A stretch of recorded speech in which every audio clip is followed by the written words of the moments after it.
is here. It's big. And it's closer than you think. It's not a tournament. It's what you don't see on TV. The cash is real. The stakes are high. They bet big. They win big. They lose big. High stakes live action poker.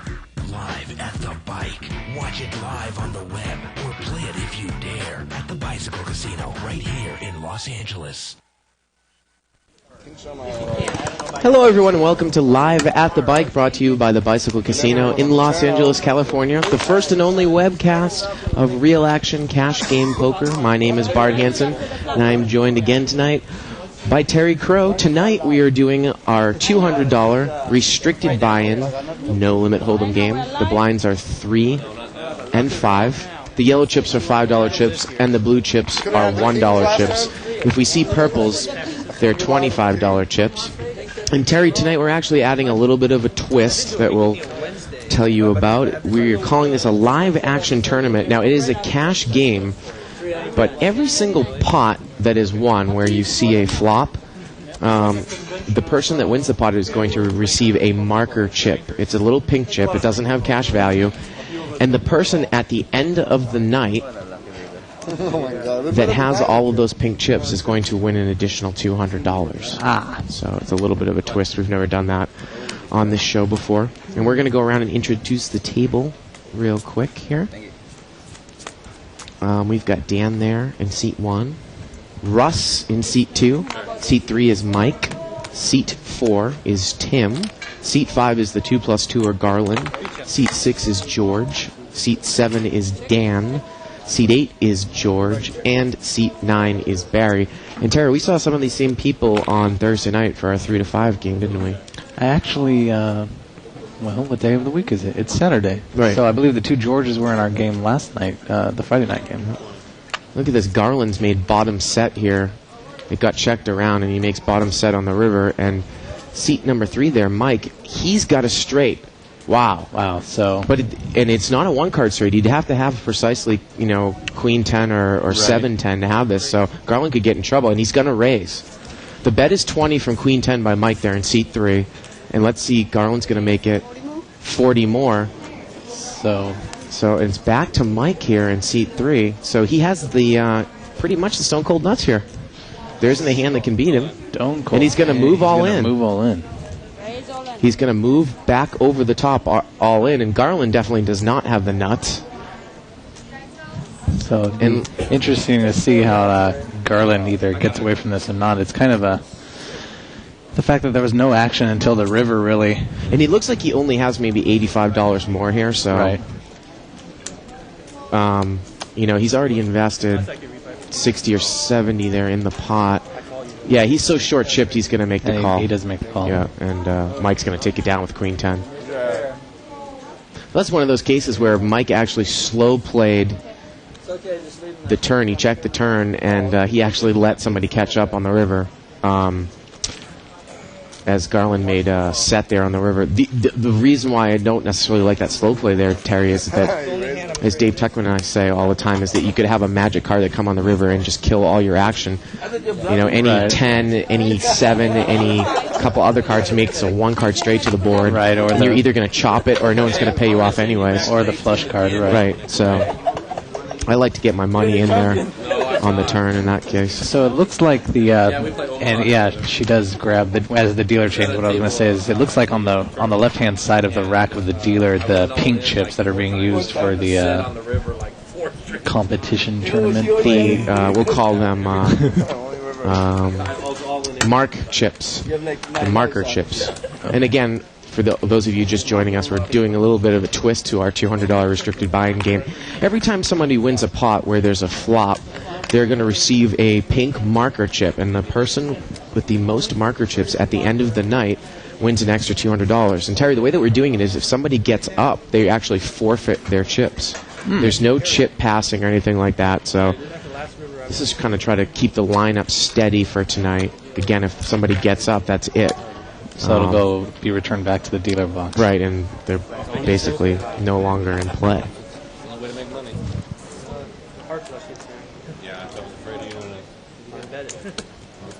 Raise to 25.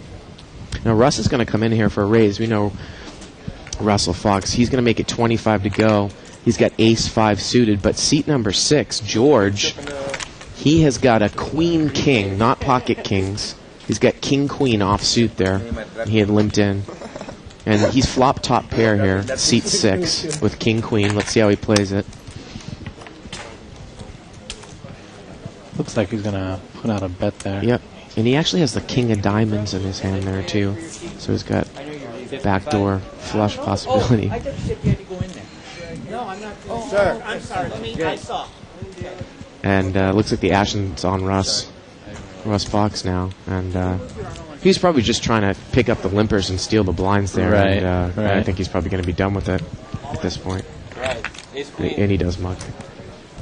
Russ is, a lot of people know Russ is considered a conservative, tight player. Right. Tight aggressive player. Right. He is of the school of thought that the tighter and more straightforward that you play in a restricted buy-in, no limit game, the better. And I kind of go with that school of thought as well.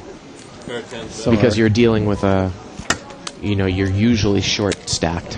Now, Thursday we kind of saw a hybrid game, which is, the biggest restricted buy-in game that we have, Terry, with 5-5 blinds. It actually gives you the most amount of play for your money because the big blind's 5 and you can buy in for 500, so you're looking at 100 times the big blind. Now in this game, the game is 3-5 and you only really get 40 times your big blind when you buy in. So you're considerably, more, less chip stacked in this game when you first start out. So for this evening, regarding the marker chips, essentially, it's who these players will have to sit in the game the entire broadcast. Is that what we're looking Well, at? if someone chooses to get up at 9 o'clock, I think what we've said is if he has enough chips where it looks like he's going to still be in contention anyways, he can actually get up and lock it up if he's won that many pots. Sure. He's not going to forfeit at that point, but we're talking about right now. So 6-way action, and it looked like it was limped around. We got a queen 10 queen flop, and Dan there in seat 7. He's picked up trip queens, and he's going to bet it right out. And Barry in seat 9 is going to call with an open-ended straight draw. It's a $25 bet. Barry calls in seat 9, 25. Possible flush draw on the turn. Messing around anymore. He's got the backdoor clubs. Now Mike has got Jack 10. The action's on him in seat 3. He's going to muck. Tim is out. And I'm sure seat 6 there, George is going to muck too. So we're looking at about a $68 pot. The turn is an ace, and that gives Barry the straight. Wow. And let's see what Dan does here. Dan's going to continue to lead 50. with trip queens, and he's going to bet $50. And let's see what Barry does here. Suggest a smooth call. He's just going to smooth call again. You can see an action killer come here, Terry. Right. The river's an 8. Well, that's not really that much of an action killer. Now the pot's about 168. And now Now he's going to pull the trigger. Dan checks. Dan checks his trip queens now, and now Barry's going to move all in for looks like another $90. So the pot now is about $270, 90 to call. And Dan's going to make the call with trip queens, and Barry shows the king jack. Pretty solid play on Barry's part. If he's putting them on trips at that point and he smooth calls on the turn like that, it appears that they both have queens and they're unsure of their kickers, possibly this and that.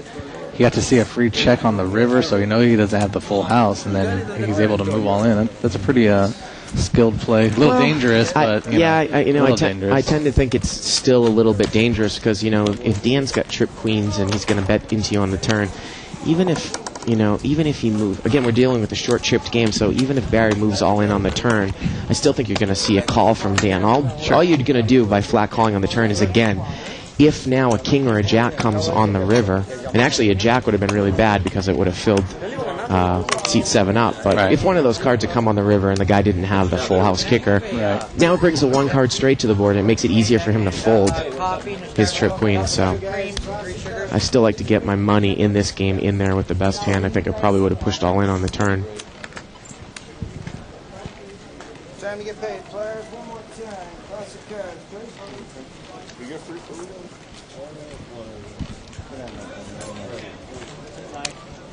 Like our players are getting their members card scanned. Yep. I did, and I would have been there for so long. Three players. Three-way action, ace, ace, 7. Anyone else got cards? Double dragon. He was great in college. He played in Michigan. There's the marker. That's what I was looking for. Dealer put that mark in there. Looks like Dan's going to throw out a bet in position. He was horrible for the Angels. Well, he was all right. Dan in seat 1 plays a style that's, somewhat conservative, actually pretty solid, and he definitely uses reads on people as a large majority of his play when betting, raising, that sort of thing. You don't play a lot of pot? All right, we have a tie for the pink chip, Lee. All right. Please. Three-way tie. No, yeah, three-way. You guys take the money, I'll take the jacket. Jacket. Oh, you didn't see the Each jacket? player gets one sleeve. And of course, we're actually giving out a jacket as well as $200 for the marker chip leader of the night. Pocket Kings here for seat 9, Barry, and he's in the big blind. So he's going to be last to act. And with at least 3 limpers now that he has in front of him, you would think he's going to raise it. But look at this. Dan's got King Queen. He's going to try to steal the limpers. What a great spot for Barry. Barry's got Kings. Dan's raised with King Queen suited from the button. I'm all in. And he's going to come over the top, all in from the big blind with Pocket Kings. Wow.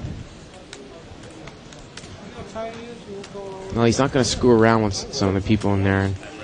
And if Guess not. Dan's kind of short chipped there, so Yeah, I he think makes that the probably was the right move there, Terry, to get to isolate. He's definitely Dan. isolating, so that's another example of Barry playing some textbook poker right there. So King Queen against Pocket Kings. Straight. Pocket Kings obviously is a huge favorite. This is about a $200 pot. Diamond. Flop comes 10-5 deuce, so King Queen's going to have to pick up running diamonds here, or running queens. That's one queen, so he's going to need to pick another queen up. And there's another queen! And he's got the running cards! And that is a brutal beat. Wow. Unbelievable. Wow. Wow. It's all skill. It's all skill. Ow, my ears. He got the ace a while ago. That was You're still 200 behind. so our first bad beat of the evening takes it.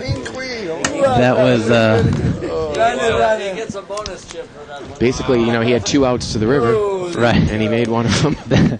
That's equivalent to that A7 at the WPT Bay 101. The 0.5% to go on the turn. Running sevens. Runner. Running right. sevens with 1-7 dead. Exactly. Yep. And now Barry's picked up Pocket Jack, so he's picked up another pretty decent hand in seat 9. Yeah, because I was beating you a while ago, my Yeah, I made the ace on it. my queen, yeah. Looks straight. You get me in the turn. Don't give him any confidence. Chip fully. And we've got a couple of nice hands in here. Well, Pocket Jacks is going to make it 50 to go. Now Dan, to his immediate left in seat 1, he's got Ace Queen off suit. Let's see what he does with it. Queen. That was hard. See if he wants to gamble. Look, he shows Russ Fox the fact that he's mucking the Ace Queen. What would be that now? The Well, I straight? think it's definitely dictated by how many players were still in front of him at that point also. And George is going to make the call, though, in position with King Jack suited. No, you disqualified. So drawn to a set with the Case Jack. And the button is going to go in there. George with 3-4 suited. Well, suited connectors have value, Wow. but with a $50 raise, it's a little bit surprising. Compared to last night, that's a Yeah. loose call. Deuce, deuce, queen. So 1 overcard to the Jack, and Dan, of course, would have flopped Right. best hand. Right. Let's see what Jax does. And Jax is going to check, and George, Wow. in position, he's going to move all in with King Jack. And Barry's got a decision to make here. Sometimes people think, well, if there's going to be 1 overcard and it's not an ace or a king, I'm going to commit my chips anyways, but why not have me check to induce a bluff as opposed to bet right out? And if he's going to make that call, probably that's what he was Look at thinking this. about doing. Look at this. 145. This guy's the man so far. Time. If he makes this call, I'm my firstborn will be named Barry. If he can make this call. Well, there isn't really a drawer out there, obviously, Terry. I mean, it's rainbow. There's a couple of deuces. Right. He is going to make the call. Wow. And that's a great call if it's a great read. Wow. And George is going to have to spike a king here. Wow. The turn is an ace. Now he can catch a 10 for a straight. Oh, the river's another ace. And Dan laments with his full Ace, house. yes. Ace is full of queens. Ace is full of queens there. Wow. Seat 1. What a call. I thought you were going on tilt, man. So, from what I thought might be somewhat of a tight table for this evening, Well, maybe that Barry's- $200 incentive Right. plus the jacket is going Right. to do something for Well, I think it's the everyone. jacket. Yeah. I don't know about the $200. 200 behind seat 6. The guy was sitting here, lost 4,500. Thank you. Oh yeah, you were playing. Last night, he won a lot of money last night. That was last night or Yeah. Thursday? No, last night. Remember the So, of course, if you want to watch this show and any of the other shows that we've done in the past, at any time you can sign up for the archives. Just click on the right-hand side of your screen, the on-demand banner, right underneath Shirley Rosario's Poker Babes link. It's $14.95, get you all the archived action, plus an instructional Howard Lederer DVD. Of course, you can also email us at liveatthebike with questions, comments, suggestions, or you can go to 2plus2.com, click on the forums link, click on Tournament Poker, World Poker Tour, and other televised tournaments, and we are right there on the official Live at the Bike thread, started by a good buddy, Kev Math. We got a flop here, King, Queen, 3, 2 spades, and Russ Fox has got top pair. And like the solid poker junkie that he is, he bets right out. Dan's got an ace-jack there, so he's got a gut shot. The thing with having early position on Russ and knowing how tight he is, Dan obviously can use this to his advantage on the turn there. Bet for a scare card or maybe check raise him. Look at this, Dan is going to call. No. No, he's going to raise. Exactly. Just like you said, Terry. He definitely knows how, how tight Russ can be at times. And Russ can't really be feeling too good about King 10 because calling here probably isn't the best move. Now, Right. one of the problems with this 200 game, though, again, Terry, is look at Dan's stack. He only has 90 left. So Russ could put them all in here. It's not like going, for 2,000. I think Russ analyzes hands enough. And look at this. He's Not going to only is he muck gonna it. throw it away, but he analyzes situations enough as to where he goes, why would he re-raise me for almost half his stack? And look at, he unless shows ace-jack. He shows Russell Fox the bluff. Nothing like that. The ace would have came on the turn.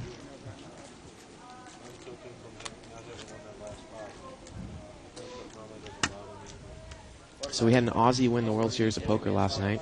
I went to bed around 3:30, listening to the bratty voice of Phil Hellmuth in my ear as he called the action on the final table. And I think they did a pretty good job. Joe Hacham was the gentleman that won. He was an Aussie. Right. And I believe it was Cantor that came in second. Or thought no, it- it was I thought it was Dannerman. Steve. Steve I thought it was Dannerman or Steve. whatever, how Right. you ever pronounce his last name. Right. And I guess the guy that won, he had flopped a straight. With a 7-3, I believe. 7-3, Right. 4-5-6 flop, and the turn was an ace. The other guy had ace-3, so all the money went in on the turn. Right. So he's drawn to the chop at that point. Yeah, but he had top pair with an open-ended straight draw, so Right. pretty powerful heads up. Right. Pot was limped around here. Look at these cards people are coming in here with Jack, 4 deuce, 2 hearts. 30.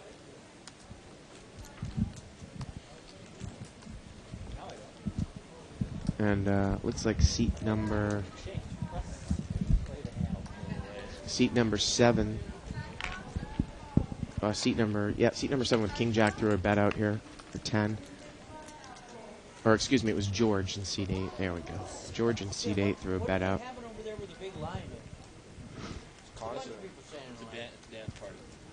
And it's going to get folded around.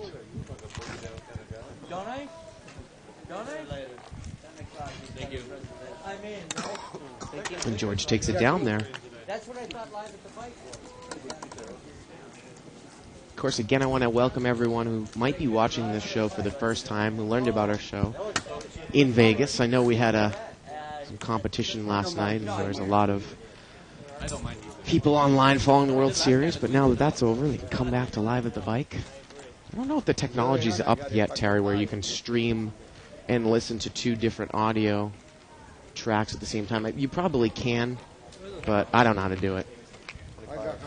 Isaac is telling me you just need more bandwidth to watch both of them at the same time.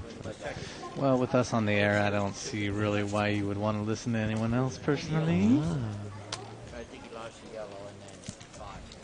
Hey, you lost I it. buy 300. So give me purple. So it should be interesting to see the, I don't know, the marketing capabilities or what happens the next year per this gentleman winning the World Series. Oh, I think that everyone's going to be a star that was on that final table.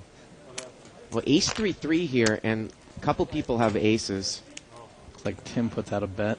And actually, 3 people have aces, and the jack is the best hand. Now, George has got it in seat 6, and looks like he just smooth called, and the George in seat 8 also smooth called. So we're looking at about a $100 pot now to the turn. Ace 5, ace jack, and ace 7. Put a 3 out there. The turn is a 6, so ace jack is still in the lead. You know, at this point, when you look at that flop, if I was Tim, I don't know if I might shut down here a little bit, Terry. Now, no one did raise, but what could people be possibly drawing to? I think that, Tim is in the blind, so he could be representing the 3, but I think you have to look over at George and know that he's not going to go George anywhere. calls, and the other George mucks the ace 7. And the river is a 4, and ace jack is going to play. And look at George, he's out there with his chips. It's about a $200 pot now. And boy, ace 5 is going to continue to lead. His kicker wouldn't even play here, Terry. Right. I think he's against definitely any other ace. he's trying to represent that 3, and finally George slows down a little bit to think about it, but I think that's the wrong player to be gunning into the whole time. And George is going to make the call, and he's going to pick up. He's got about a $350 pot. It's kind of fun. You win, my friend. It's kind of funny to be asking the gentleman what's his kicker, I guess, when you have ace jack. Well, I guess. I beat you, but I can beat him. When he calls, I can't call. I think George is pretty smart over there, as he says he had ace 7. Someone could easily have a 3. Right. Especially when you get a caller in between. No, the river was 4. 6, 4, 7, 8, 7. 4, ace. And George played Now, we got 2 Georges on the table. Seat 8 played incredibly tight last night. Right. And he showed every single hand that he had. And now, the hand that he folded, he's telling us something like that. Well, maybe he. And you were saying about his listened to contract. He has got a contract. Right, with he the has a casino. contract with the house that he has to show all of his hands, which he Right. he fulfilled his agreement last night. Right. Yeah. Good.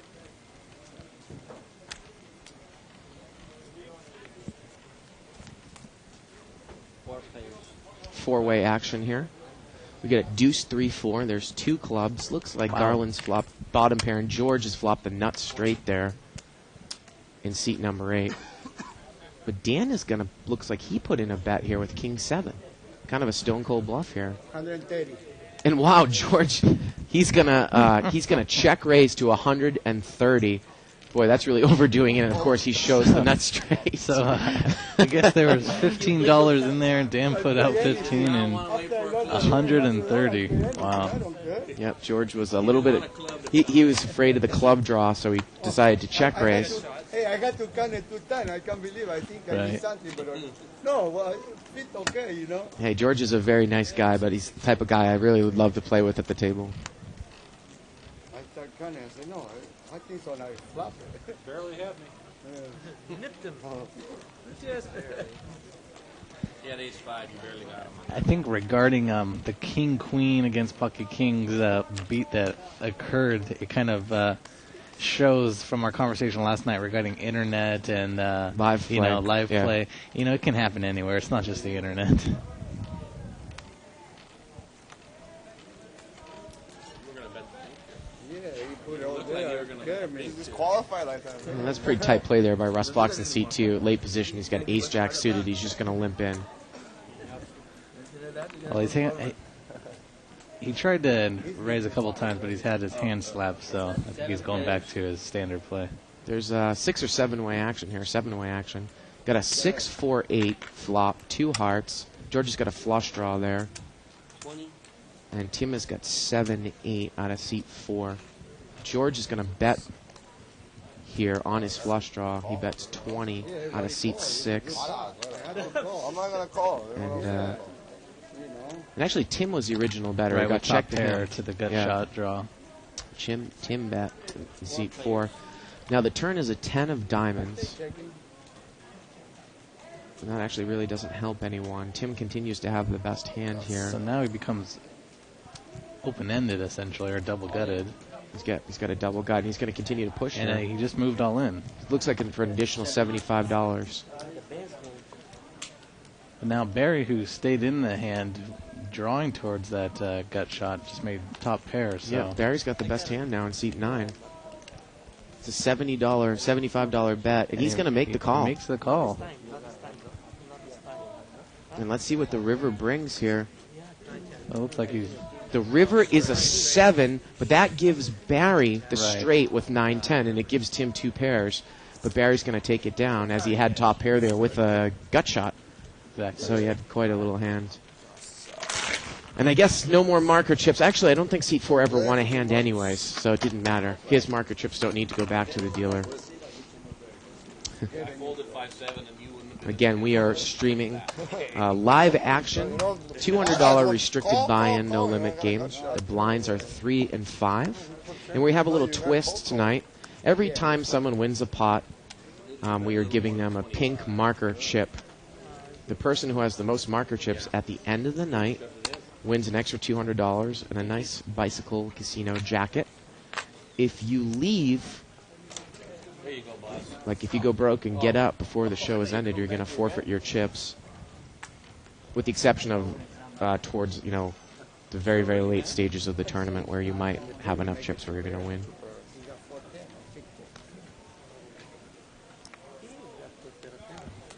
Straight.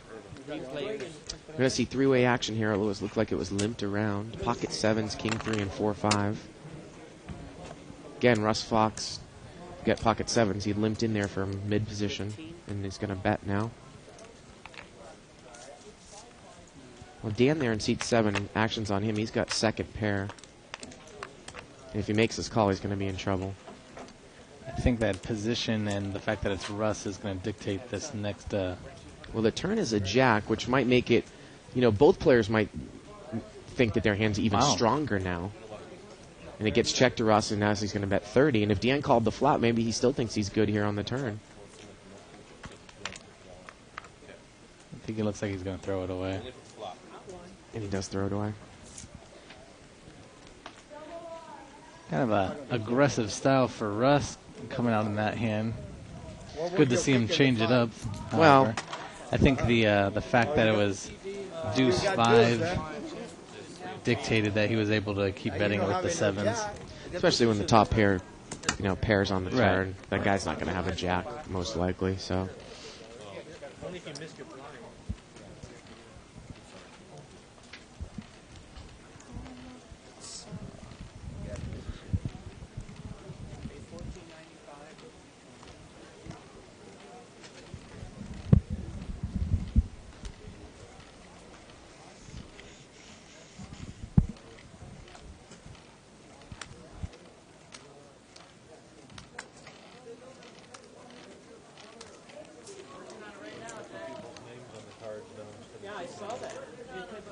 got a new player coming into seat 4. Try to get a name. Got, I think, four-way action here, limped around. 9, Jack, 5. 2 hearts on board. George out of seat 8 had ace queen offsuit in the big blind. Chose to check it. And this pocket's checked around. The turn is a 10. So And now we seat got- 8 is going to lead here with ace queen. But look at this. Barry in seat 9, who hadn't bet on the jack on the flop, he's going to raise George. Now he's continues to have top pair, and now he's open-ended. And George makes the call there with ace queen. It looks like he's going to check in the dark, possibly. Let's see what the river brings. Well, the river's a 4. That's not going to be any help. And when someone checks blind into you, And Queen Jack is going to take this one down. Terry, I always think that people make big mistakes when they've been leading the whole way and a third suited card comes on the river and the guy in early position checks to you. Why not put a value bet in there? Except in that case, maybe, where someone's checking blind to you. Well, he did get re-raised, so possibly if he hits his straight, he knows that Barry's going to bet it for him. Who knows?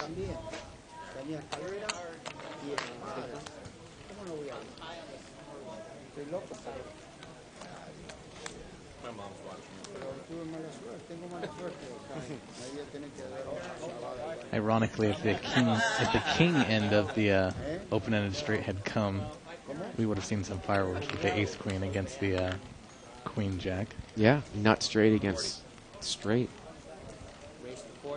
Now, Mike, we haven't seen much from him recently. He's got pocket kings. He's going to make it 40 to go. Seat 8, George, who's been playing loose, he's got pocket nines. And seat 4 is going to come in there with ace 8 suited. He's going to call a $40 raise. Interesting. And George, I think that's going to make it more comfortable for... look at this. George re-raises out of the small blind. He's going to re-raise to 100, it looks like. Wow. And I think he might be all in here, Terry. George in seat 8. But you had second best time. I'm all in. Yeah, and George was all in for 103, right. and Mike re-raises all in to Right. isolate. Get that ace 8 out of there. So it's up to seat 4 here. Should be an interesting read on the seat 4 if he makes this call with ace 8. Well, he's here to gamble, Terry. He's in it. So ace 8's going to call the re-raise all in. Wow. And we're going to have a pretty good-sized pot here. Open, more fun. Kings, who got some ace? It's going to be at least probably a $400 to $500 pot. There's 300 in the main pot, Terry, and maybe 200 on the side there, or 300 on the side. Don't yell too loud when... Okay. 5-7 queen. I was waiting for a 7-9. The turn is a spade, gives George a set, but he's got the nut flush draw in seat 4, and queen comes on the river, and George in seat 8 is filled up. Nines full of queens. So exciting turn card there. So essentially inconsequential for pocket kings, being that he gets his money back from the side pot. Yep, you're right. It's like committed 100, and then it looks like he got back. Got about 150 back, I think. Take it from there. Yeah, he's fine. He's fine. But George wins the main pot. Not forgetting the marker chip. That's right. Everything go ahead. Sorry. And the marker chip. Right. Hey, Hey, look, I didn't lose much. Yeah, I know. I don't have it too much either. That's the reason I went all in. You know, I figured out between 40 and 60, 100. What kind of accent is that, Terry? Spanish. Spanish? Was there spades on the board? Spain Spanish. Yeah. I had the king, so And actually, we were hearing from the floor man, it's actually Greek, so we were close. We naturally assumed, being that the other George, then we're good friends, that since the other George was Spanish, that he must be Spanish as well. But he's Greek. he calls. He may not call a 9. He might. See, I have more money, I no call. But I only got $60 more, you know. I say, well. Oh my God. But actually, I'll take that bad beat. I call. You got pocket jacks like I had last time? Haven't seen Garland play at all in seat 5. He's a pretty tight player. Thank you. Yeah. Of course, he's from San Francisco. He told me he went to the Dodgers game last night against the Giants. Seat 9's going to actually raise out of the big blind here, probably trying to pick up the limpers, and he's got Jack 3 offsuit. Now, when someone does this, Terry, you got to hope for a scare card, because you might as well fire out on the flop. Oh, and it's 5 queen deuce rainbow, and obviously Mike is going to get involved here in seat 3. George sort of looks like a $20 bet out of the blind in seat 9. Excuse me, Barry. And Mike is thinking, well, does this guy have an overpair possibly? Or ace queen at that point. And he's gonna raise it to 75. Yeah. He's trying to get some information. Right. And George has got a gut shot over there, and he quickly mucks. And Barry's going to muck there in seat 9.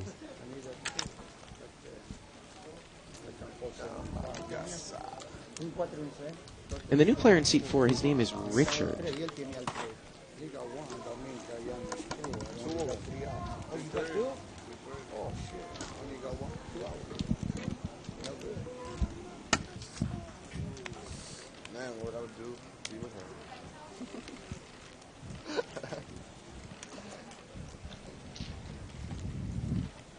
No one have aces yet?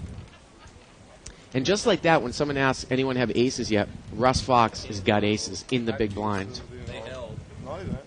Queen. Yeah, thanks. If I would have known it, I wouldn't have played it. I would like to be able to see Flop like yours. maybe another pocket pair or possibly. You know, there's absolutely nothing. I wouldn't be Really? surprised if this just doesn't get chopped around here. Well, it looks like This should be no good with that 39. No, looks like George George is going to. George do limped something. in with king 4, and the button limped in with a 4-6. So Russ is going to be able to pick these guys up a little bit. He's going to raise it up to 25. And I'm sure he's going to show the aces as people talked about it. No, he's not going to show. No. I would have liked to have been able to see a solid hand, maybe a suited connector play out there, knowing that, you know, Russ, when his style of play is, you know, big pre-flop bet, big flop bet, regardless of what the board looks like, you know. We played on High only. He would be playing from out of position. It really runs bad. Shit, You tell me lose about everything. I lose with 4-5. Somebody make a straight flop. When I it runs- flop at 4-5 and I won all in. When it runs bad, I was over $600 pot, and a lady called me with a 3/4 of card and make a straight flush. Oh, my God. How'd you feel that? Got ace queen, ace jack, and pocket jacks. Are you reloaded? reloaded, yeah. Bullets. That was a fast reload. And George there in seat 6, it looks like he raised or called the raise before him with king. He's got king 9 suited. Someone's moving off. Seat 7 just cold call with pocket jacks, Terry. We've gone over that before. He's not going to raise. Wow. George behind him is going to come in with ace queen out of seat 8. And it's going to be a family pot here as we see a pocket pair there too. And George, I believe, in seat 6 is the original raiser. No, actually it's Rich in seat 4. He's the original raiser with ace jack suited. Pocket 3s is going to come in there, Mike. So 25 times. We're looking at 1, 2, 3, 4, 5-way action. It's a $125 pot. possible action here. Yep. Wow, the flop Wow. is 10, 5, 10. 2 diamonds. Rich has picked up overcards with the nut flush draw. And Dan is going to push with this overpair in seat 7. It gets checked to him. He looks like he's going to move all in for about 190. I know you don't play 5. So now the pot is about $315, 190 to call. Mike's doing a little acting job here in Let's seat see 3. if Rich is, I mean... He's going to the way- gamble it up the- here. Well, the way he's holding his cards doesn't look like he wants to commit again on just another draw. But, Mike's saying, I think I got you beat, but I don't think so. let's see if he wants to gamble it up some more. He, guess it doesn't look like he's going to make the call. You got better the ace queen? Yeah, but I think you got. I think you You got. got. Come on. Oh, man, I had you, man. So, limping with jacks works out for the man. 3s. I was going to. Ace jack? Ace jack? Well, I got ace queen. A little surprised that Rich, who was the initial raiser under the gun there, Terry, didn't put a bet in on the flop with the overcards and the nut flush Well, I draw. think losing his chips on his second or third hand definitely dictated Where I thought he You're was supposed to break the way he's deciding to play from this point forward. Only chance I have to win is 3 hits. Only You chance know? I have. Well, you know you got the thing. You know you got the best hand. We got a chip count I'm going to go through real briefly. Seat 1's got about 200. Russ Fox in seat 2's got 360. Seat 3's got about 500. Seat 4's got 200. Garland in seat 5 has 290. George in seat 6 has got 330. Seat 7 is just added to his stack. He's got about 400. Seat 8's got 300. And Barry is the chip leader in seat 9 with 775. And again, we'll probably have periodic updates from Tim regarding the marker chip count. 3 players. Got a 10 Jack King flop, rainbow. Keep checking out pot that one with the pink chip. Looks like George is open-ended. Yep. And Have one to buy. And the king comes on the turn. And Rich has still got the best hand here in seat 4 with a 10. Looks like he's gonna. It's hard to remember those names. Looks like Mike might bet here, though, Mike's with ace betting high. on it.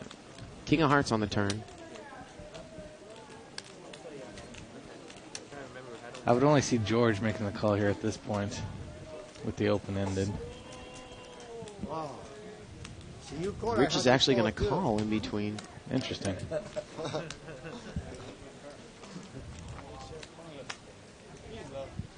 Again, king of hearts on the turn. The river is a 4 of clubs.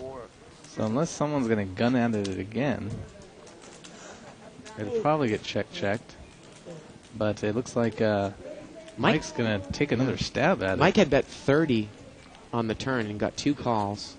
He wasn't re-raised. Now he's going to be at 50, so the pot is laying. It's about 160, 50 to call. And Rich called on the turn. I don't know exactly what he was looking for. He had, a gut shot to a 9. It looks like it looks like he's about to make the call. I don't know if 50 was going to be enough. He had a gut shot to the Yeah. queen. It wasn't enough. Yeah. And he's going to call, and he's going to Interesting. have good. He's going to have the winning hand. So all he can beat is just a bluff there, I guess. Yeah, that's a very, very surprising call. Put the ace Wow. there. Yeah. Queen. I need the ace or nine. So some loose play pays off. I got it straight. Only one card you have. Yeah, one queen. That's all I need. On one card. What do you need? I have what do you have? Queen 5. Yeah. But right now I got the queen. I had queen for 5 the too. trade. I had a queen of spades. That's the reason I 5 of called. hearts. I need an ace. I wish you put And we your actually ace. got word from Tim the floor man that seat 9 has got the marker chip lead there with 4 pink chips. Most real money chips and the most marker chips. Of course, that isn't necessarily going to play out in the end. The person that won the most money is not necessarily going to have the most marker chips. You want in? Gary, you want in?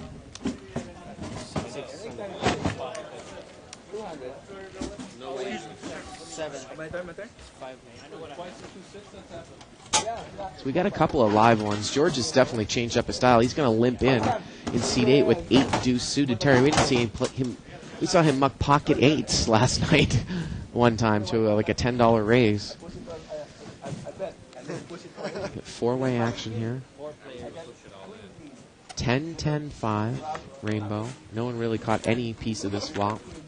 Well, I would have given trips to Russ and Mike in 2 and 3, but they're not in the hand. Ugly. I check. It gets checked around. The turn is a king. Now it's going to bring Rich in seat 4. It's going to give him the lead. And he's checked it from up front. He did not bet on the turn. Now the river is a 3. Ironically, he'll put in a bet here, even though his 2 pair is still the kings and the 10s. Right. How much? 50. And he's going to bet 50. So if he was trying to have somebody catch up, boy, there's no way anyone's going to be able to call unless they had a 10. But look, Barry's got the 3. But I couldn't imagine that he's going to make this call, though. Unless he's trying to put up a bet, Terry, where it's so much where it seems fishy. Money too, man. But I just don't understand that order of play He either. throws it away. So interesting play out of Rich thus far. That's all I think. Thinking? Like, oh, my team's money. That's why you're laughing over there. He checks, I'm all in. Hey guys, while we got a second here, we got a new dealer coming in. It's very important when, if you're in the hand, it's very important to please don't give any indication you're going to fold or whatever. Just give the guys a courtesy of letting the hand play out. A lot of times you see the emotion, you're going to fold. Looks like we got a new dealer coming Makes to the it easier for box. this guy to call. That's, So very important. you know, play with her all the time in stud high low. And I don't know if she's ever dealt in this show before. You gotta know how to play it. It's star. Played the best. You ain't even got a flop.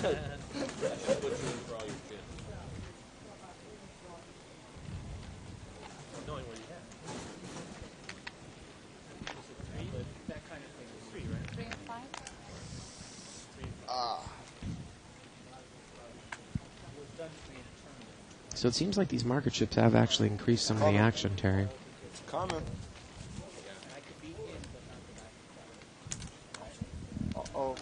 Someone's gonna get knocked out. 5 players.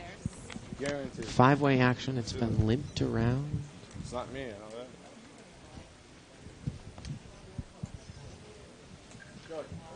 that. Got a king 6-3 flop. And it gets checked around. It's rainbow flop. A 9 comes on the turn. Gonna give Dan an open-ended straight draw on seat 7. And George in seat 6 has picked up second pair, and he's going to bet out on the 10-9, and he has the best hand right now.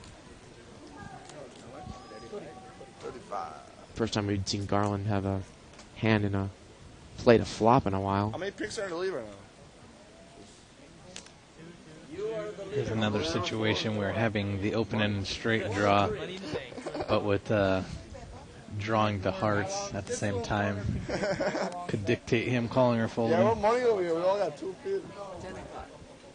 10 o'clock or when the chips run out? No, he's going to make the call there. It looks like it was about a $30 bet. Oh, sorry. You can't imagine that anyone else is going to be in here. Well, you never know. Well, a real action card on the river would be a 10 here, Terry. A 10 that wasn't a heart. See what the river is. River is a 7. And it's going to get checked down. 10-9 is going to be good. So, again, if you want to make questions, comments, suggestions, you can check out the thread that is on 2plus2.com. Thank you. Click on the forums link. Click on World Poker Tour and other televised tournaments in the tournament poker section. And there's a couple of posts regarding tonight that I wanted to read that I thought was interesting.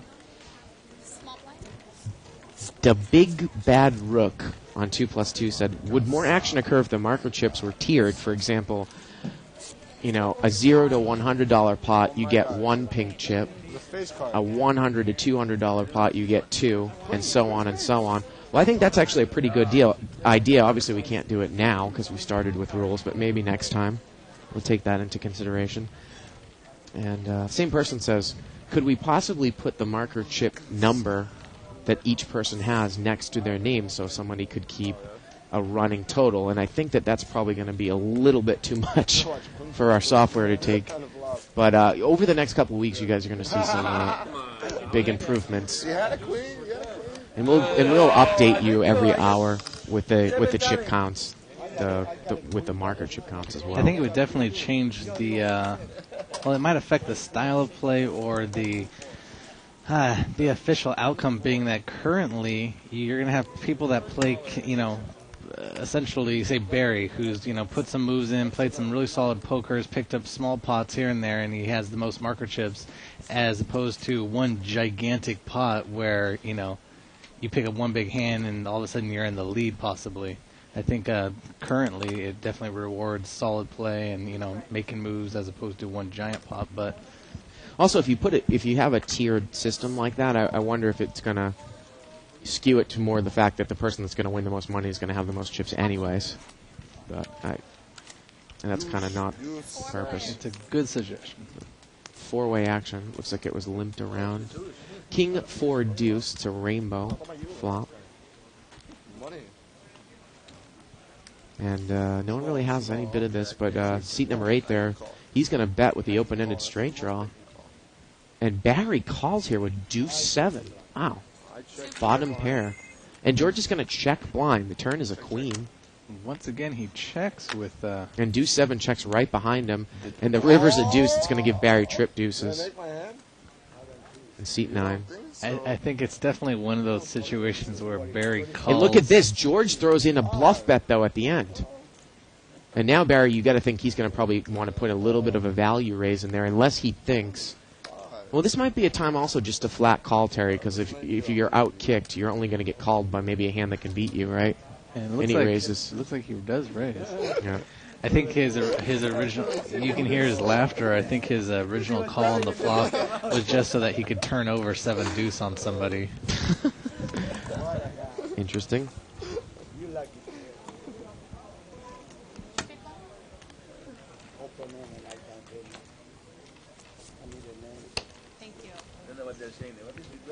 Yeah, that's why I played it, because they can't.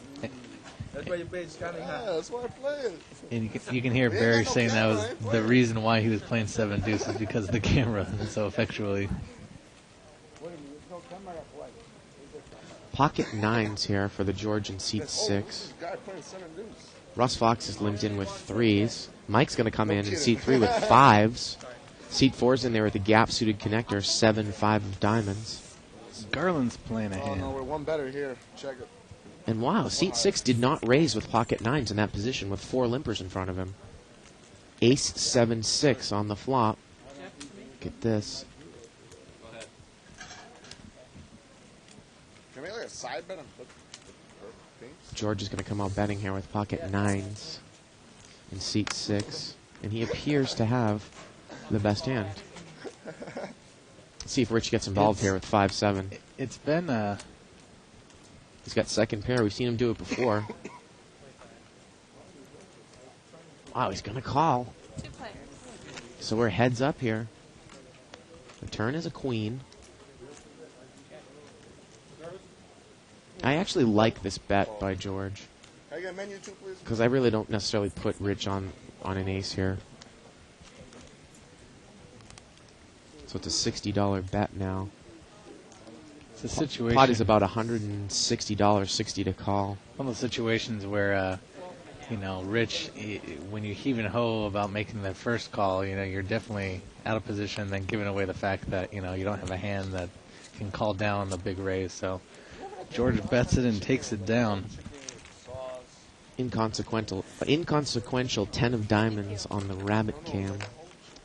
Would have been the river. I think regarding George and the fact that we haven't seen him raise pre-flop really ever. He calls down Yeah, he was raises, doing that last night, too. And then Yeah. he essentially just plays the board. He's kind of like one of those stop-and-go type of players where, he lets the people take a look at it, and then if he makes his hand or he catches a read on someone, he'll play it from that point on. There's one thing to be said about that type of style, actually. Phil Hellmuth was talking about his tournament style on the card player stream last night, but Phil Hellmuth's style, which was similar, I think, to Tex Barch's style, was that they wouldn't really re-raise pre-flop. They will call a raise with a big hand, but see what happens. But there's a difference, Terry, between that style and not yourself initiating a raise with a big hand.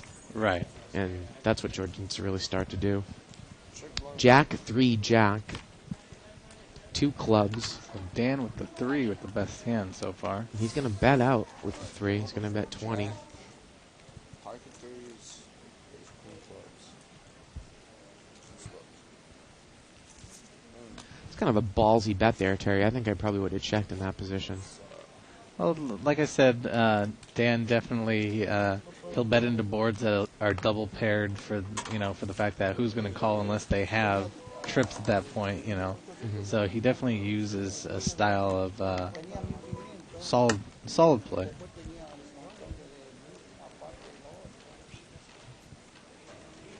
I think that Garland's probably going to be the highest candidate to finish in last place in the pink chip race. Yeah, we haven't seen a lot out of him. No. Plays pretty tight. We've only seen 3 hands out of him so far, so. Easy with the raise. Out blue.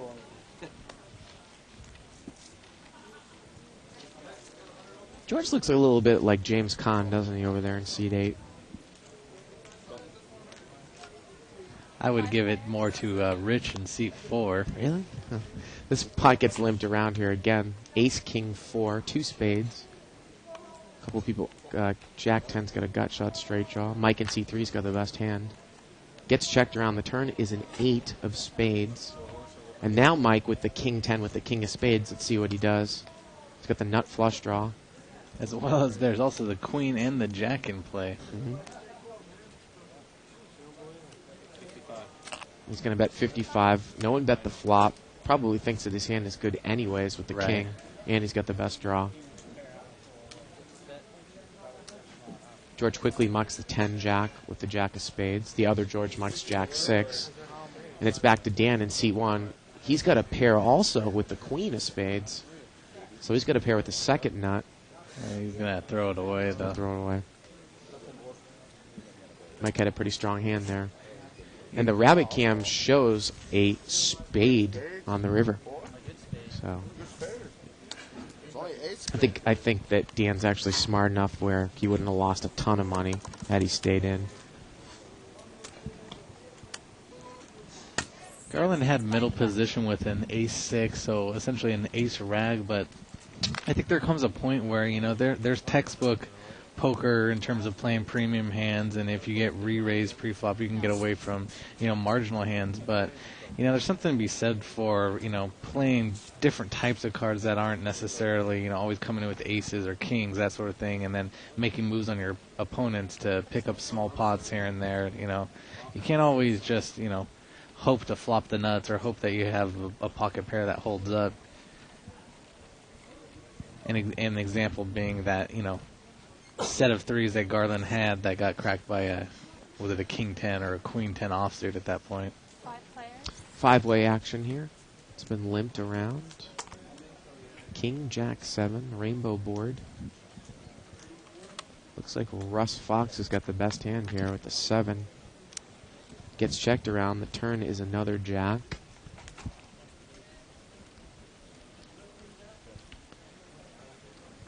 And it gets checked around again. The river is a queen. And I believe that Russ Fox still has the best hand.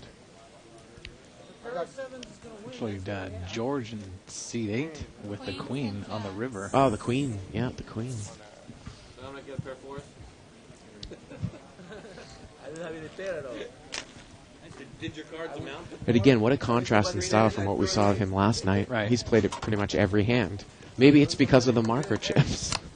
I think he really digs the idea of winning the jacket and the extra $200.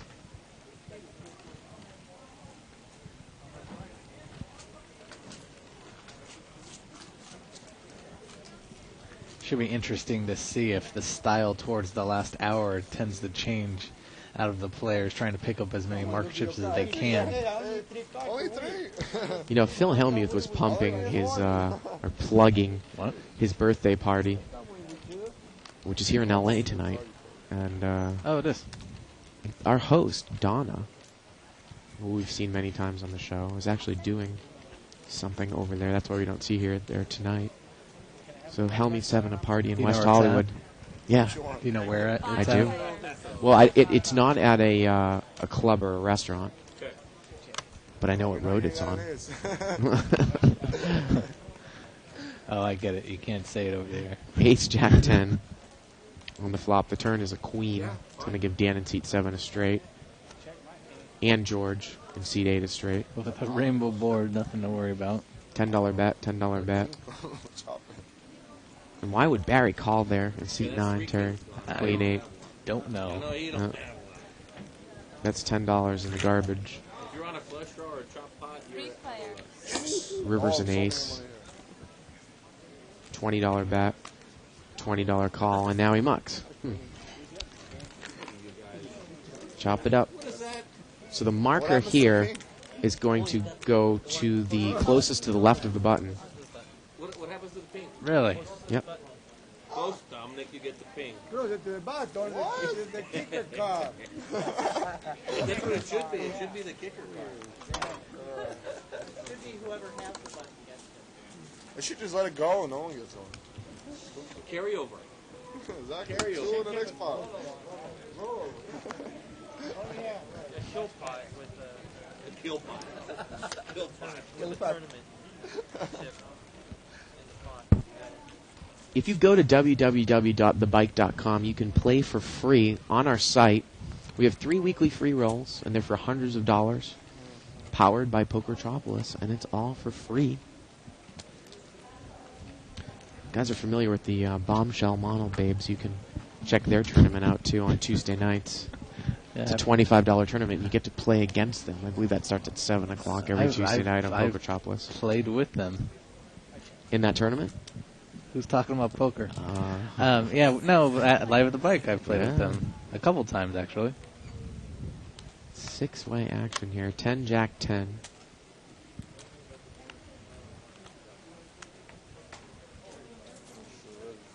Seat 7's got an open-ended straight draw. He's going to bet out Dan and King Queen. 7. Queen 9, good down. Queen 9. And he takes it down with the semi-bluff. Queen 9, another good you had. Jack good. If they're in Omaha, you can't bet to come, okay? Queen 9.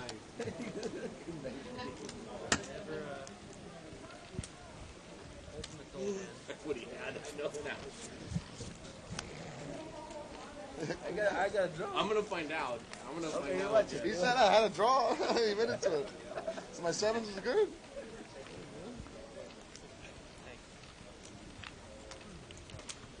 So a very disbursement of marker chips so far. Yep, we'll get an update for you at the top of the hour.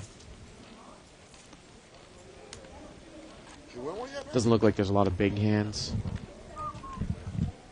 This hand, Mike's going to come in. He's going to limp in with Queen Jack offsuit.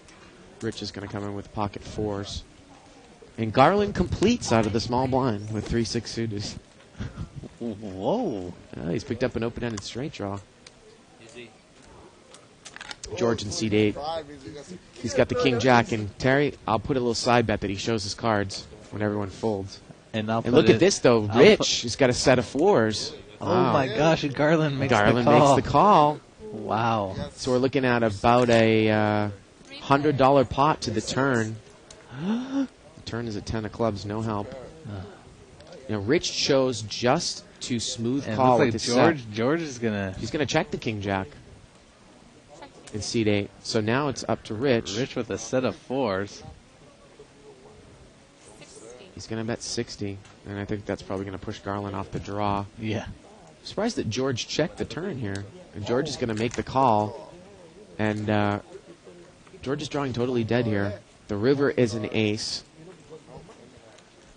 And that might be a little bit of an action killer. Rich pushes all in. Pot was about $225. Well, you're right. He did show both cards. Yeah. He didn't even win the hand. Well, and he he's showed still both of them. he's pulling the show and we should Right. get the reaction, Right, right. which I guess is legal. And he's gonna muck. That was a good flop. I had Queen Jack. He got 2 pairs. And he shows a set of 4s. I know. Give him the pink chip. No, you said 2 pairs, man. And Garland, it's too bad for Garland because if he had hit a straight card in the turn, I'm sure he would have won a lot of money. I know. Right. You said 2 pairs.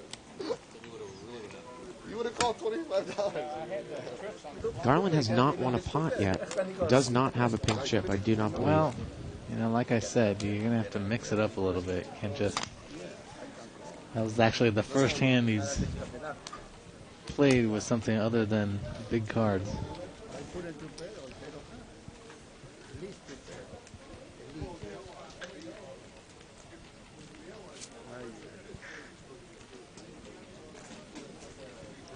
Option? Well, he's going to limp in here in seat 5. He's got a Queen 8 suited.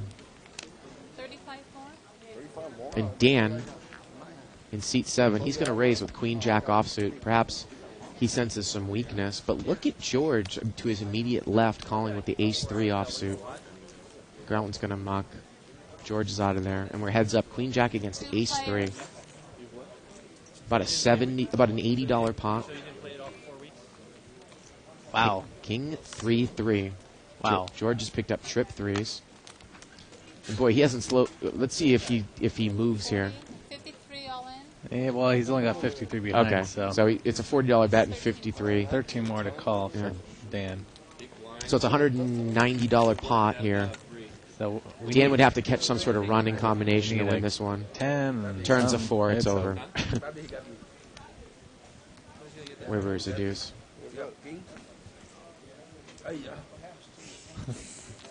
So looser style out of Much looser. George 35. tonight. 35. He limps in with ace rag offsuit under the gun, and he calls a $35 raise from a blind raiser. Interesting. Yep. Much looser than last night. Yeah, and that's what I say about the 3 to 5 game, where these people who normally play the 2 games, they'll move up to that game, and it just becomes a squeaky tight, weak tight style table. I have King 10. I've been stuck in that end. Like, oh.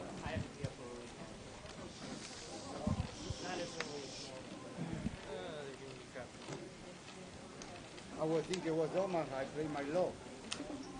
Pocket nines here for seat 7. Ace king for George in seat 6. And Russ Fox has got pocket 10s. He makes it 30 to go in seat 2. So we'd imagine that George is just going to call with the ace king. That's his style. Right. And then, how about Dan? We saw him re-raise a couple times big with a hand Dan with like nines. nines. He's going to make the call. No, he's just going to call. Thought he might even raise there. So, And George, in seat 8, he's going to come in with deuce 3 off suit. And look at Dan in seat 1 with the suited connector. He's going to come in. well, Dan, I can understand. So we have a $150 pot. I don't know what George is doing. $150 pot. Wow. Whoa, Russ Fox has flopped a set. 10-7 jack. I don't know how much action he's going to get, though. It's a $150 pot. Well, if he checks it, I don't imagine he's going to. Especially if there's 2 hearts there. Pretty connected board there, too, Terry. Right. Looks like he's going to bet 100. So it's about a $250 pot. 100 to call. Look at this. Oh, I can't imagine that George. Look at this. George is going to make the call with ace king. With a gut He's got shot. a gut shot and overcards. Wow. So George and Russ might think he must be on. He must have ace king of hearts or something. I mean, that's what he's representing almost. I have no idea. $350 pot, 100 to call, and the action now is on Dan. I can't imagine that Dan's going to call with pocket nines. Well, he's drawn to an 8 at that point. Yeah, he's got a gut shot. And George, I'm sure, is out. Regardless of what comes on the turn here, you're going to see Russ move all in, I'd imagine. It's just his style of play. $350 in the pot. Okay, kick us out of the. And the action's actually on Dan here in seat 1.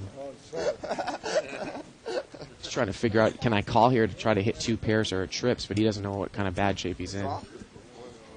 I think he'll throw it away. Yeah. So 350 in this pot now. So you're going to see a big bet come out of a move all in. That's where I'd put my money on the turn regardless. The turn is a 6. Wow. All in. And Russ is going to go all in. And there's the standard. Ironically, Dan would have made his 2 pair. Russ didn't show the aces before, He's all in. so he's probably not going to show this hand either. So a 6 of hearts might have been a different story, Give the but back beat. Oh my goodness, George says call with ace king. And the river is an 8. And that can't be a good card. Russ can't like that card, but it's no good. George is called with ace king. All in, Wow. Terry. It's an And- additional wow. $250. Wow. So Russ wins about an $800 pot. What a gift. Jeez. What a gift. So I think that definitely enforces Russ's sit back and wait to get paid off. Wow. Wow. That was ironically, Dan would have made his straight Yeah, pocket nines. with the It was 9s. pot of night right there. It was about $600 pot. Wow. So can you make a sense of that one? Oh, what a pot. I almost never can in these games. Oh my gosh. That call with those 3. I don't even know what to say. There are awards for not winning a single tournament chip. Just curious. Garland is complaining about the fact that he has no pink chips. Well, that's I think there should be an award for not winning one 4 hour.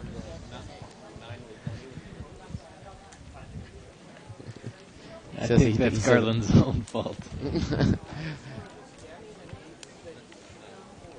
a 7, Jack, 10, flop, 6 came on the turn, 8 on the Option.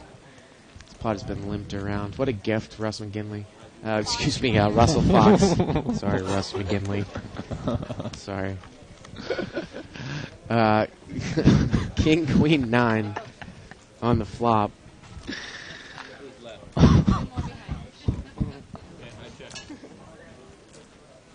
Dan's got a spade draw on seat 7. And George is going to bet here with King 10 in seat 6. He's got top pair. Dan's going to make the call. George in seat 8 is going to make the call with ace jack. And the action on this table is just wild. Dan's got the flush draw. Turn is a queen. No one has a queen. Is it going to slow George in seat 6 down with the King 10? And yep, we're going to see if... No. Let's see. We'll see what happens. Yeah, and I'm sure Dan's going to take the card. The river's a 4, so George is actually held up here with king 10. Seat 6 takes it down. I need your 10. Why you not put that 10 in there? I miss again, respeto. Why you not put that 10? Greek George saying that he needed his 10. With his gold Joker bracelet.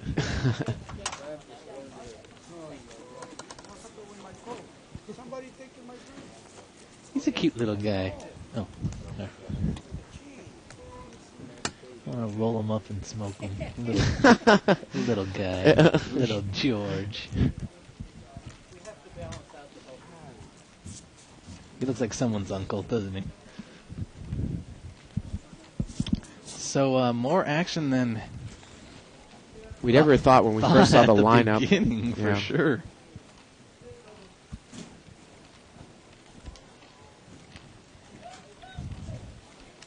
Seat 8's got a king, queen, George on the button. He does not raise. And Dan in seat 7 is limped in with a 10-3 suited. 4-way action, $20 pot. 6-10 jack. Seat 8's picked up an open-ended straight draw. And he's going to bet in here. Actually, Dan in seat 7 bets in on the 10. George makes the call on the button with the open-ended straight draw. So we're heads up, king, queen against 3-10. Wow, 3 comes on the turn. That's going to give Dan 2 pairs. And it goes check, check. The river is an 8, and it goes check, check again. I don't understand why these guys check it down sometimes. Lots of friendly play at that end of the table, unfortunately. I was going to say, if 10-3 check that with the intention of check raising, it's dangerous check. If someone takes the free card behind you. Yeah, if he had bet the turn, being that George was open-ended, he could have got a little bit more money out of that. Sure.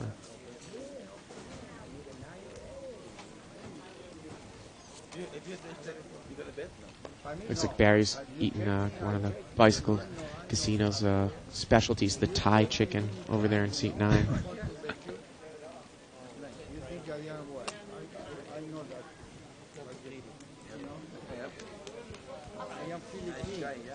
This pot is going to get limped around. 7 players. Family pot, 7-way action. King, Jack, Deuce, Rainbow. Looks like George in seat 8's got a Jack. I think Barry has picked up top pair. He does, and he's going to bet it from the button. And the way that George has been playing in seat 8, I wouldn't be surprised if he check calls here with the Jack. Dan has got queen 9. He's got a gut shot with the backdoor spade draw. The action's on him in seat 7. Definitely. Wow, he looks like he's going to make the call. Definitely a dangerous table tonight. It's like avoiding some landmines for sure. This guy's making some crazy calls. Well, he's really thinking. All right, show your hand, man. It's a $30 bet here. I don't see which how means there's about $60 in the pot. 30 to call. He's going to knock away. George is really short chip. Surprised to see that he didn't call there the way that he's been making some plays tonight. Barry takes it down. There's that Thai chicken. Oh, cut away. There it is, in the bottom right-hand corner of your screen.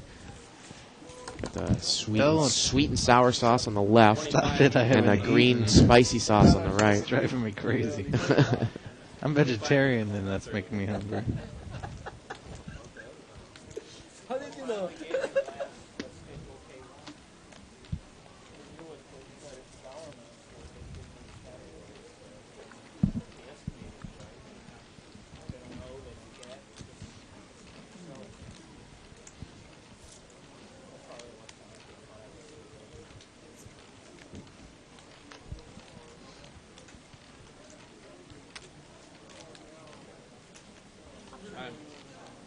So we haven't seen a lot of pre-flop raising here recently, Terry, which is great in terms of a no-limit table selection because you can live in with a lot of hands.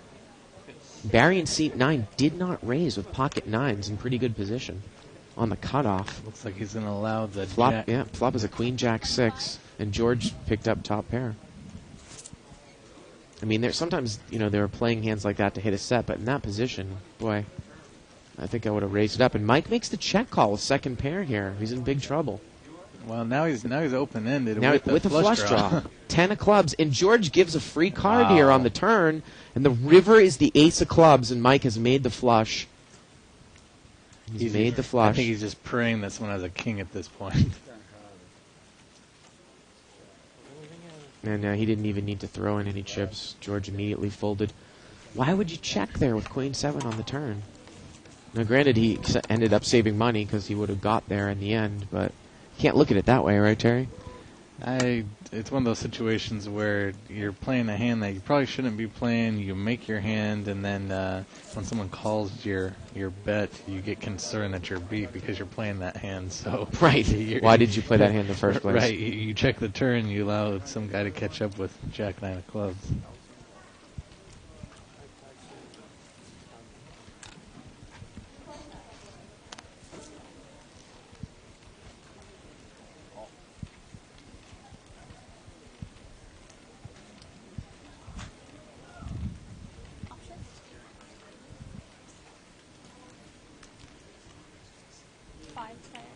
Five-way action.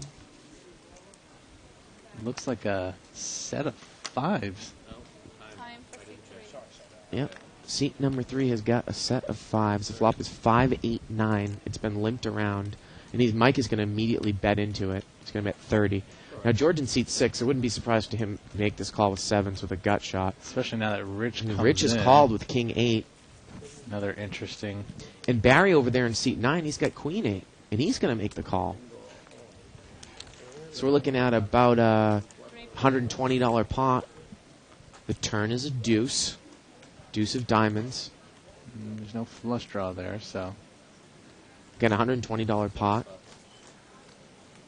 Mike is going to continue to bet out on his set. Like about 75.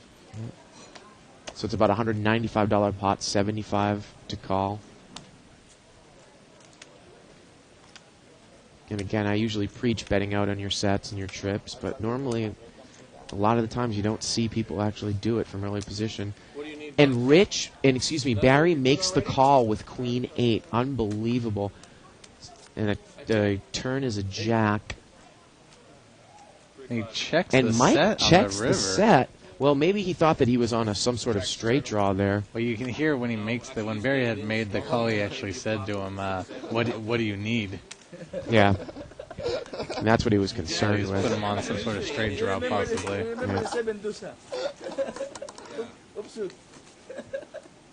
That's scary.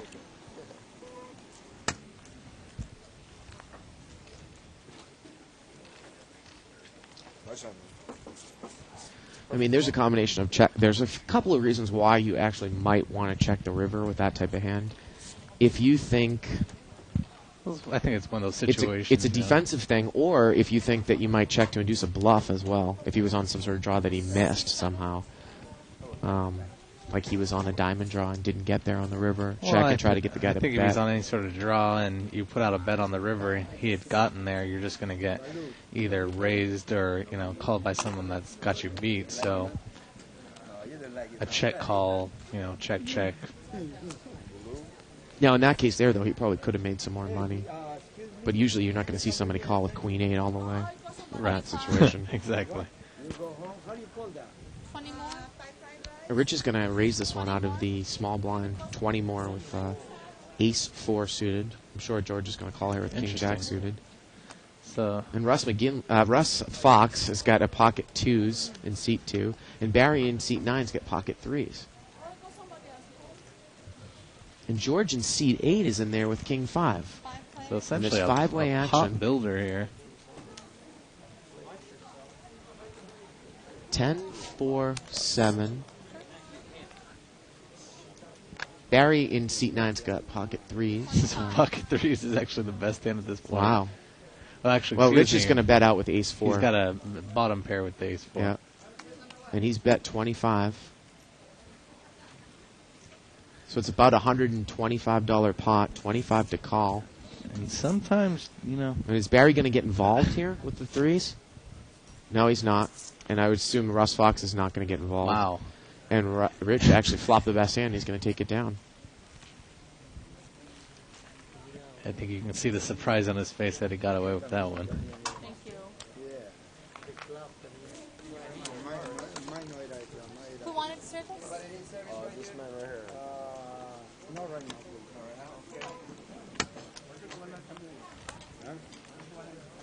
Want your blind?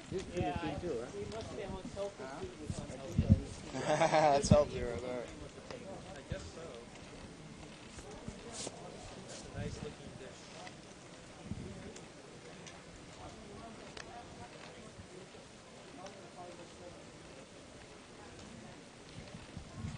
Let's make it 10. Make it 10.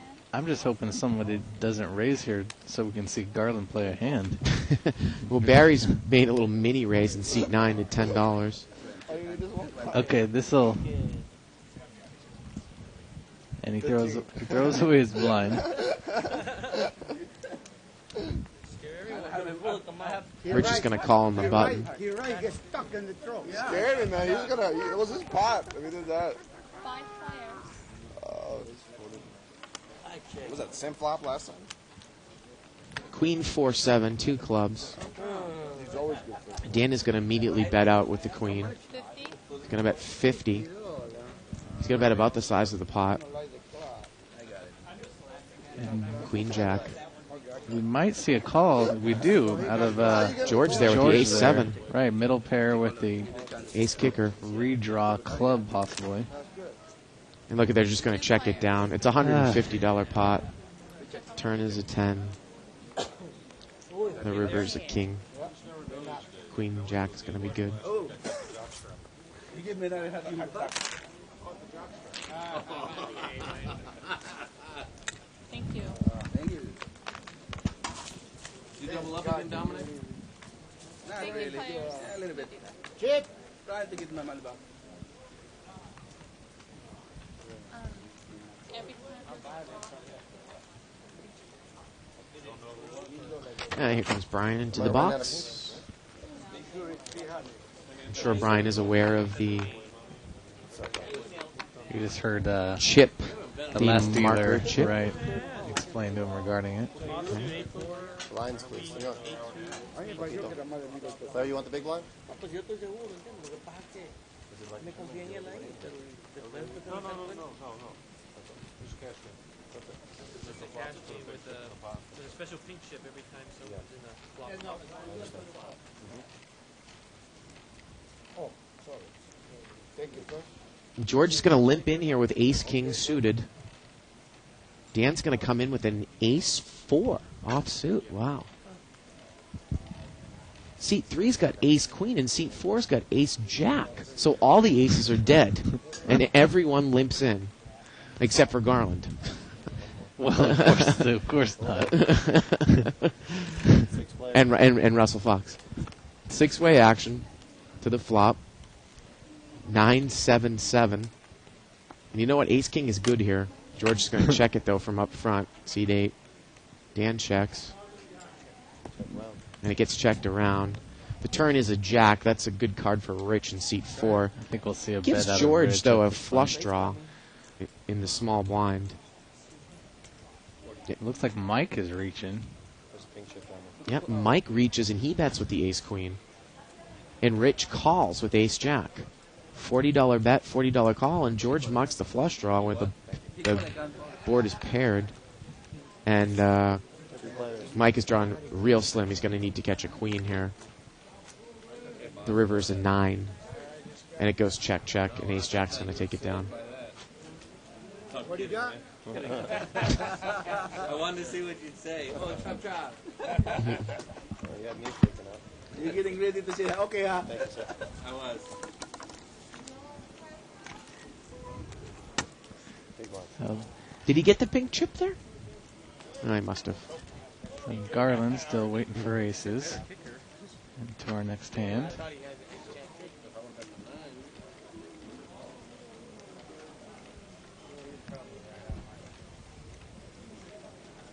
Oh, you want the hand? No, I buy it from my pocket. I put you on a 7 or a jack because Whoa, there's something wrong. Garland's playing a hand. Wow. He's got 4-5 suited. Flop is 9-9-4. He has the best hand. So, okay, here would be an example that's going to show his style of play. Okay, he's gonna at bet. least he's going to bet it. Good. $20.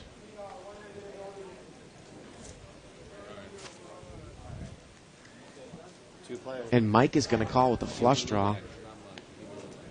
The turn is a 4. Now he's got trip 4. He's got a full house. And he checks behind it. And now now he's got 4s full of. Yeah, he was trying to let doesn't Mike Mike catch up, I guess.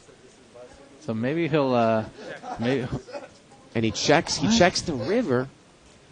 So maybe he was scared of a 9. I don't know. What's going on? You check your full house on the river?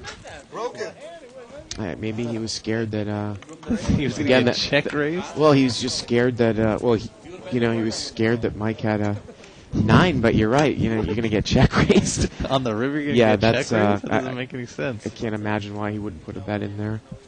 Wow. Yeah. Well, that's one pink chip for Garland, though.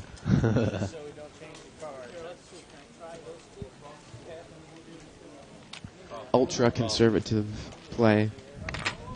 Looks like.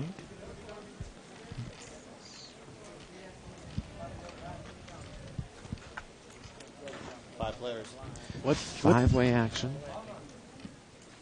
Pocket jacks there for seat 8, and George did not raise. Wow. Out of the small blind. In the small blind with pocket jacks, you don't raise. 10-10 king on the board. 15. And Dan's going to put in a bet here with a straight draw with 8-9, a gut shot. Wow. And pocket jacks immediately calls. But Mike in seat 3's got...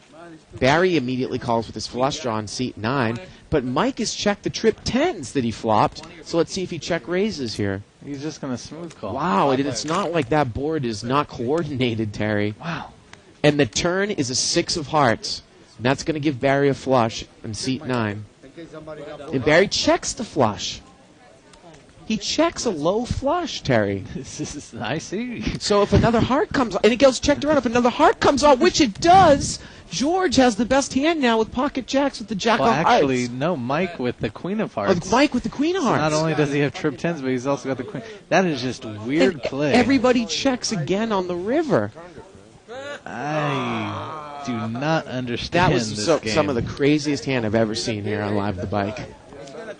So you got pocket jacks in the small blind, and you decide to limp in. Maybe are you thinking maybe the big blind's gonna spike a big raise so you can re-raise them? I don't know. And then Mike with a king 10-10 2 hearts board doesn't try to check raise with his trip 10s.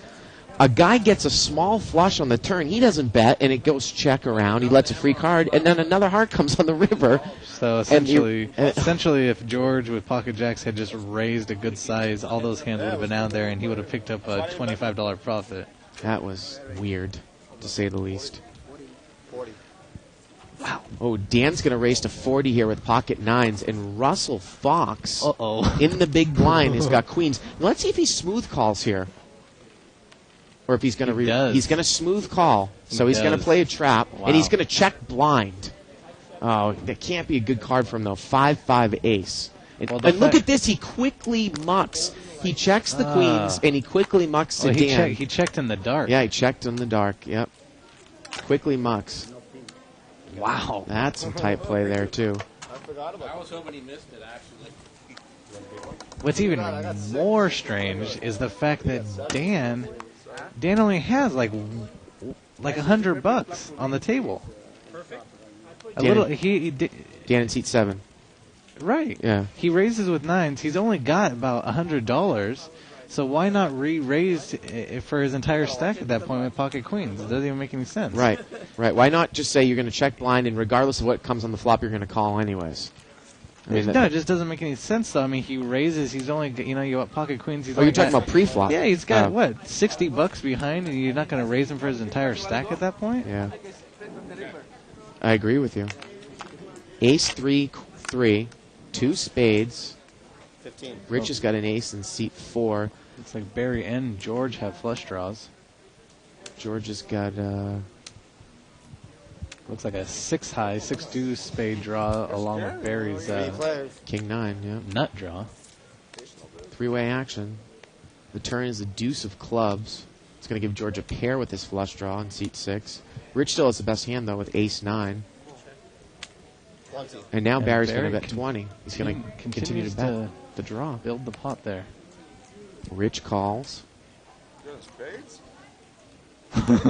You hear Barry say, "What do you want, spades?" The only way that George, I think, could win this hand if he calls is if 2 comes on the river, right? Right. Yep. 6 would counterfeit him. Rich would have a better hand.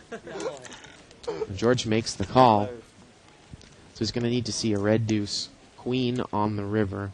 Rich survives that. But look at this. Barry's going to continue to bet on a busted draw. He's going to bet $60. I really don't like. Whoa, is he going to get Rich to lay it down? The pot is late. That's Pot's about $220 here. That's the problem with betting into Rich. I mean, if you caught any read on him, he's pretty much calling with anything. Yeah. I would be real surprised to see Rich lay this down. Nah, Now he he's going to make calls. the call. Yeah, I mean, Pink definitely chips don't play. There we Definitely go. laying pot odds at that point. Yeah.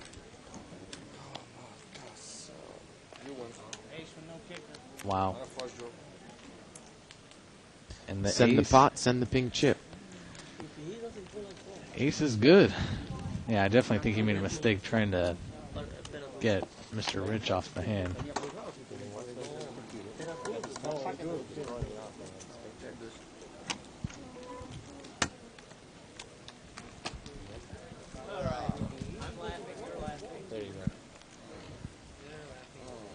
But, yeah, Terry, you're right about that Russ Fox hand. Dan only has like $50, $60 left. Why wouldn't you raise him with the queens? I have no idea. Maybe he wasn't paying attention to his stack. Now this time, Mike in the small blind. We've seen a lot of big hands in the blinds. Mike's got pocket aces in seat 3 in the small blind, and we've got a lot of limpers. So you would think that he'd want to raise here.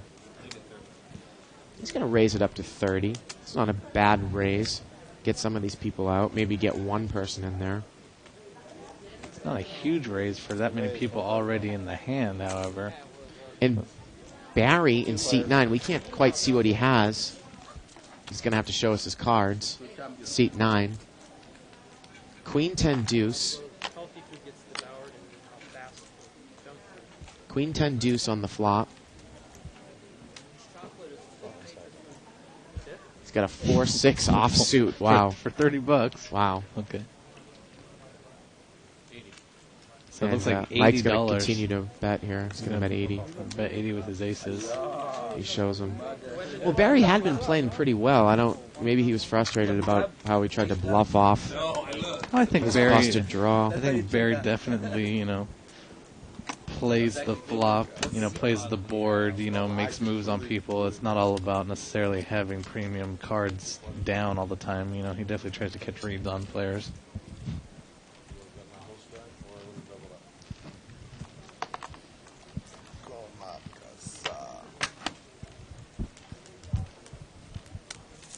Pocket aces here for Dan in seat 1 now. I'm glad to see Dan finally got a hand. George in seat 8's got a king jack offsuit. Dan's going to make it 30 to go with aces. And the way that, again, seat 8's been playing tonight, you would see probably he's going to call. And seat 6 has got queen jack. So let's see if he calls. The two Georges, king jack and queen jack. 30 to call. Queen jack suited and king jack. Whoa, man scared me.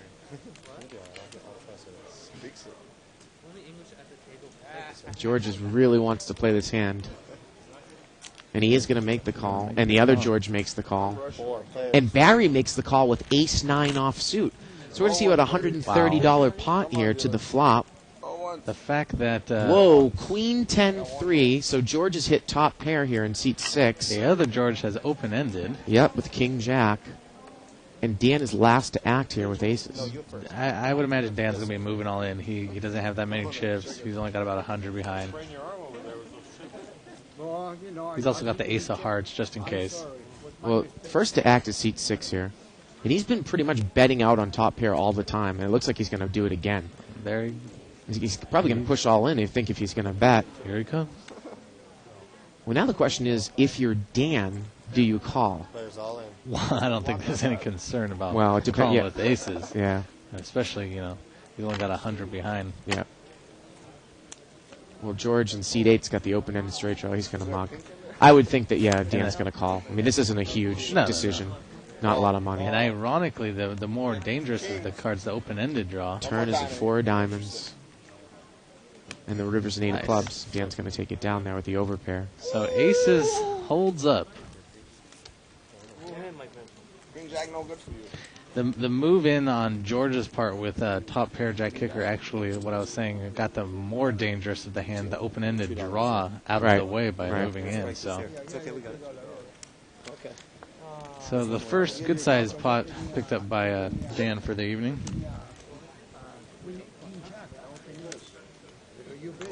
Look at Russ Fox. He's put a jacket on. Jeez. We are in California. What? Where are you going with that one?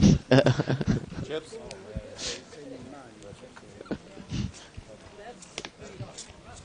That is tight.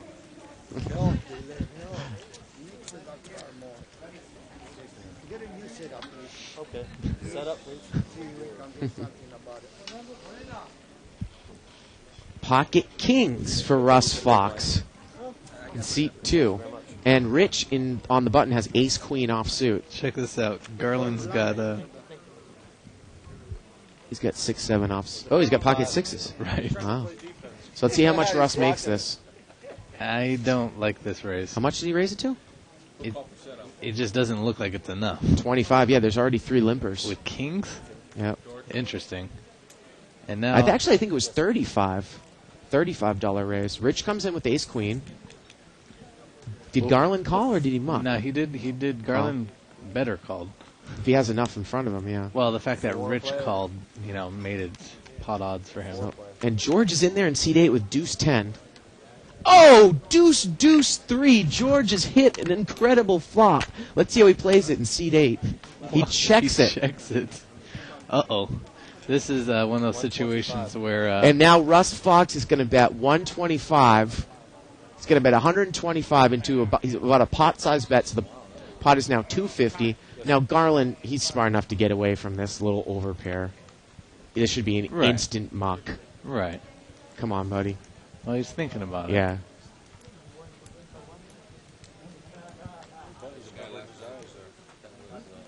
Oh, my goodness. Oh, I thought he was going... All right, he's going to muck. And he's going to go all in, and of course, and Fox is going to have to call because it's only 75 more. Right. The turn is a 5. Russ Fox is going to have to hit a king. It's an ace. 4 would have chopped. So there you go, Russ McGinley out in 2+2 land. Kings. Who are you worried about? Kings does not win. You call for a setup too. And Russ Fox, he can't be pleased. I mean, you got players calling your raises with deuce 10 suited. Well, you got kings. You had, 5 or 6 people in front of you. You raised to 35. You didn't think it was enough? I don't know. I think, I'm just, I think that was pretty. I thought at first I thought it was 25. Well, the fact that he stacked his chips, I think that shows that it was 35. Yeah. At 25, he would have splashed it out Right. there. But it's one of those situations where, I've said in the past regarding Russ Fox is he puts, whenever he's at aces or kings, he puts in, a good-sized pre-flop bet, and then all of a sudden, regardless of what comes on the flop, it just becomes egregious. It's like over $100. And that's why I was saying earlier, I would like to see someone call when he has the aces and stuff to see the way he plays it, because... I mean, essentially with, 4 or 5 people in the hand at that point, your kings are going way down, I mean, how can you assume that you just isolated, everyone's got queens, jacks, tens at that point, It's just one of those situations where, someone with 10 deuce actually caught you. Well, I mean, he's got to bet that amount on the flop, though. I mean, he's just stuck in a bad situation. I mean, that type of thing happens. Hey, you only leave that alone, I got free life already. I don't care. I already born again. It was the jacket. Take the jacket off, Russ. 40. 20. Looks like there's a $20 raise here. It looks like Barry raised it. It's got king queen offsuit in seat 9. don't say nothing. You say 40. I just got $5 in there. That's all I Rich got. has come in with my least favorite and most overrated hand in poker, ace 10 offsuit in seat 4. I got fucking 3. No good. It's about an $80 pot here. George has come in with a 3-10 this time. Wow, ace 10 flops top 2 pairs. Does that happen when you come in with ace 10? 25. $25 bet into an $80 pot.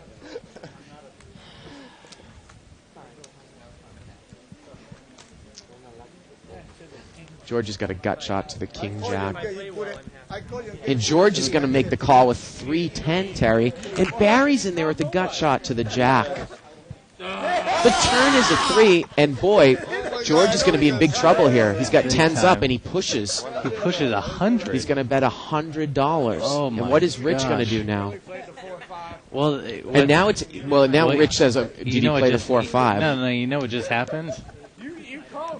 He called the 3 before it came on the turn. That's why everyone started yelling. Yeah. So now he's a little bit concerned, with his top 2 pair, just in case he had pocket 3s. Yep.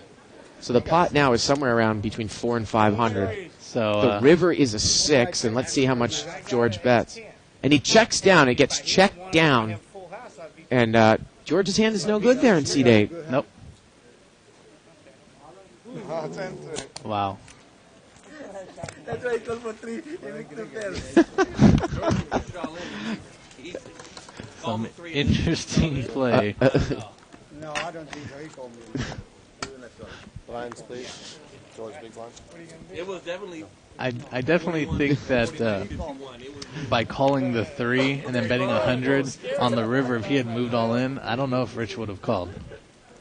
Yeah, with 2 pairs, yeah. He called the 10 deuce. So you I mean, he set up that play perfectly, but the fact Yeah. that Rich called the 100, I think, probably concerned him. And he has like 500 behind there, so. Right. Well, I think that's the reason why he didn't move all in. He just got those chips. Yeah. Yeah, $5. What's 20. I raised 20. Option goes. Rich continues to stack his chips. 5 players. We're going to see 5-way action here. Limped around. 4-5-4. Rainbow. Moneymaker. Turn is an 8. Barry in seat 9 has the best hand now. He's going to bet 20. 5.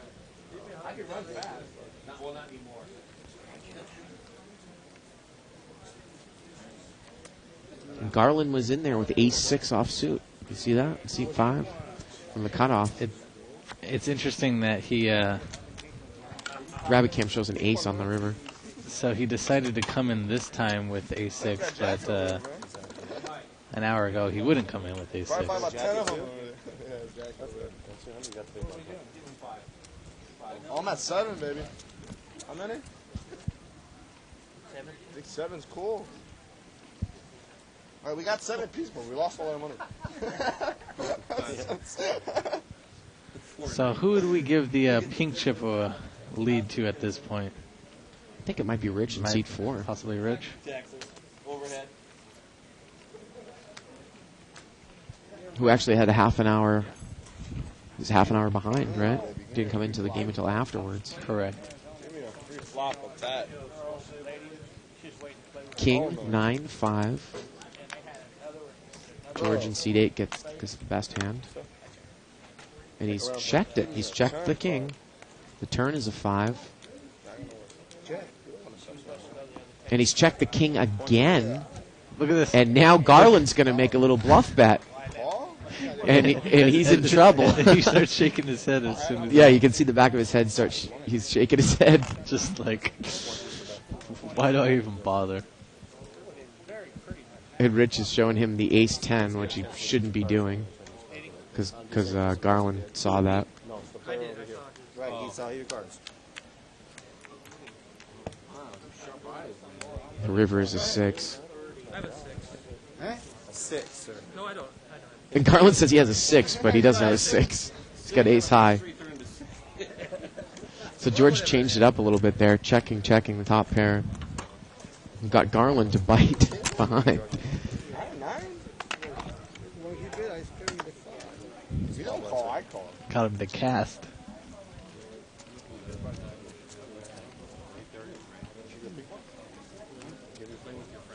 That was my other hand. I remember that. And I gave you a pink.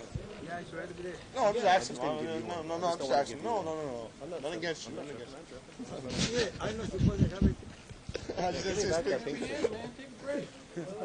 Ace queen suited for Dan in the big blind. He's trying to help you. Yeah. That's all. Appreciate trouble. Good enough hand to raise to thin some of the field out here. The limpers, I think I probably would. We got 5 players. Oh, he's going to check it from seat 1 in the big blind. I lose more money. 8-7 deuce. We can't tell what seat 9 has. Well, it looks like we got 2 flush draws now.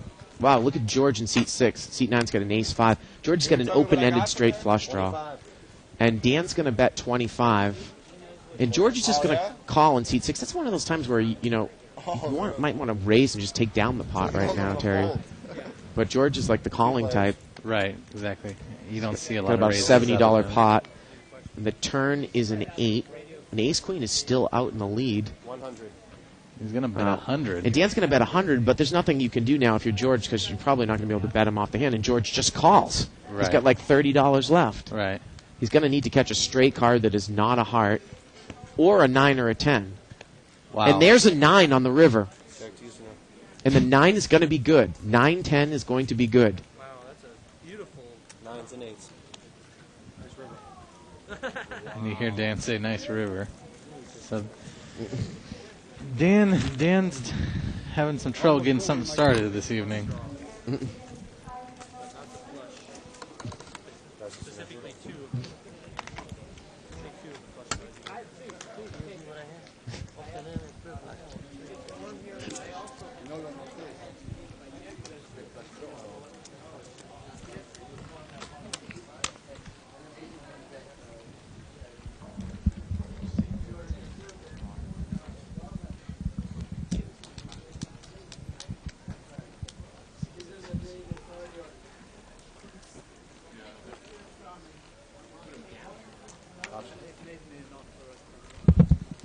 Seven players.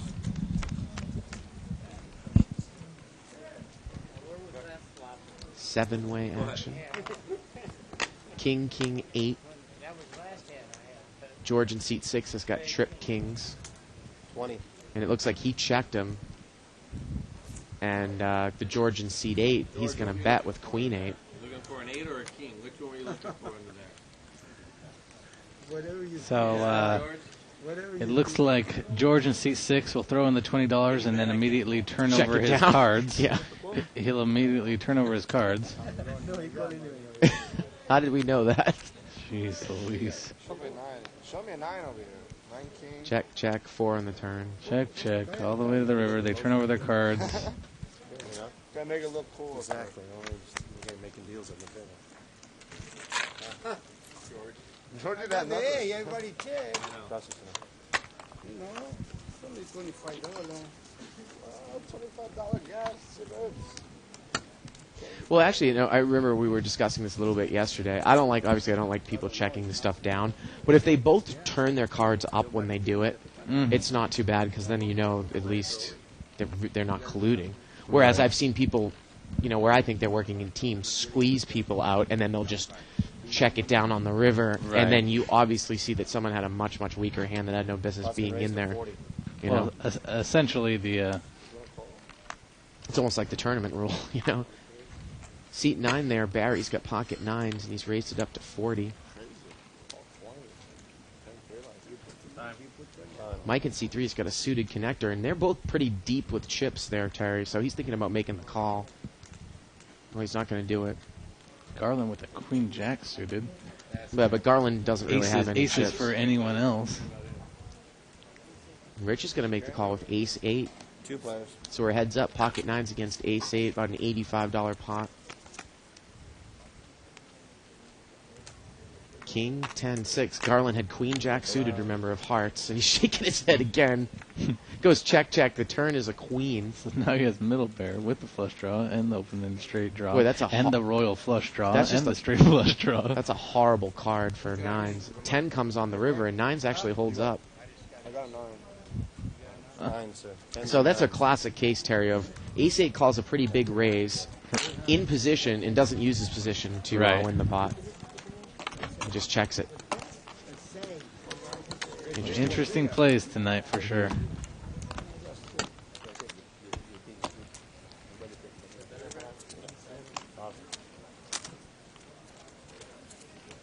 That's 8, baby. I think that's the lead. I think that's the lead. Should be with 8. I don't know. Pocket aces for George in seat 8. Barry in seat 9, who's played pretty aggressively, has got ace-king. Pot's been raised. We could we could see some fireworks here. Going to make it $50. 55 total. 55 total. Probably just a smooth call by Barry here, I'd imagine. And if a king flops, we can see some big action. Or the case ace. Now, Rich has got pocket 3s, and he might make this call too. It's a 55. You got a Well, I caller think and a for caller sure. with big stacks. So we know that Rich is going to Yeah. call. Pocket 3s, aces against ace-king, $165 pot. I'm holding my breath. Well, 4 jack 7 rainbow. And immediately he moves all in for 300 and more. And 40. 340. 40? And Barry looks very, very frustrated. And Rich can't make this call, can he, with pocket 3s? And Barry's saying I should have pushed on the flop, but he doesn't realize. Well, you're going to see the guy's hand anyways at the end of the hand, right? George and seat 8. Right, good point. $345 bet here. I think The pot's $500, $345 to I don't call. think Rich is going to make the call. I think he likes his chips now that he's got them. He throws his cards over. And this is where George throws his aces over. Nope. Ace king, man. Look, we didn't lose that much money. Yeah. Pocket ace king, what'd you have? I had pair 3. A 3? Yeah, you're the best one. Now, that flop was jack 4-7, right?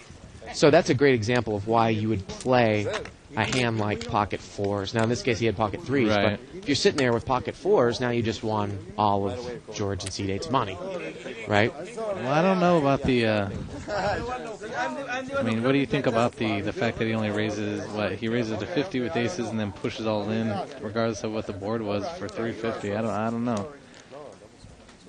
Sorry. It's one of those hands where wouldn't you be able to get the same info for putting in just a 100 stack possibly? Well, we talked about that Yesterday. We talked about that yesterday. Right. That the really good players are gonna commit the least amount of chips Exactly. to get information. Right. You know? I mean, if they don't have anything, Right. 90 is going to do the same thing as 350. Right. Right. 5-way action here. It's been limped around. King, queen, deuce, 2 spades. Mike's got a gut shot there in seat 3. I got 8. I got 7. I got 8. Barry in seat 9. He's got jack 3. I am chicken.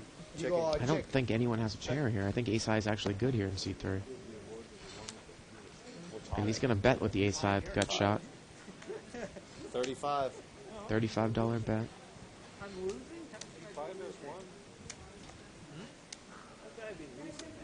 Oh, waiting for me? I'm 35.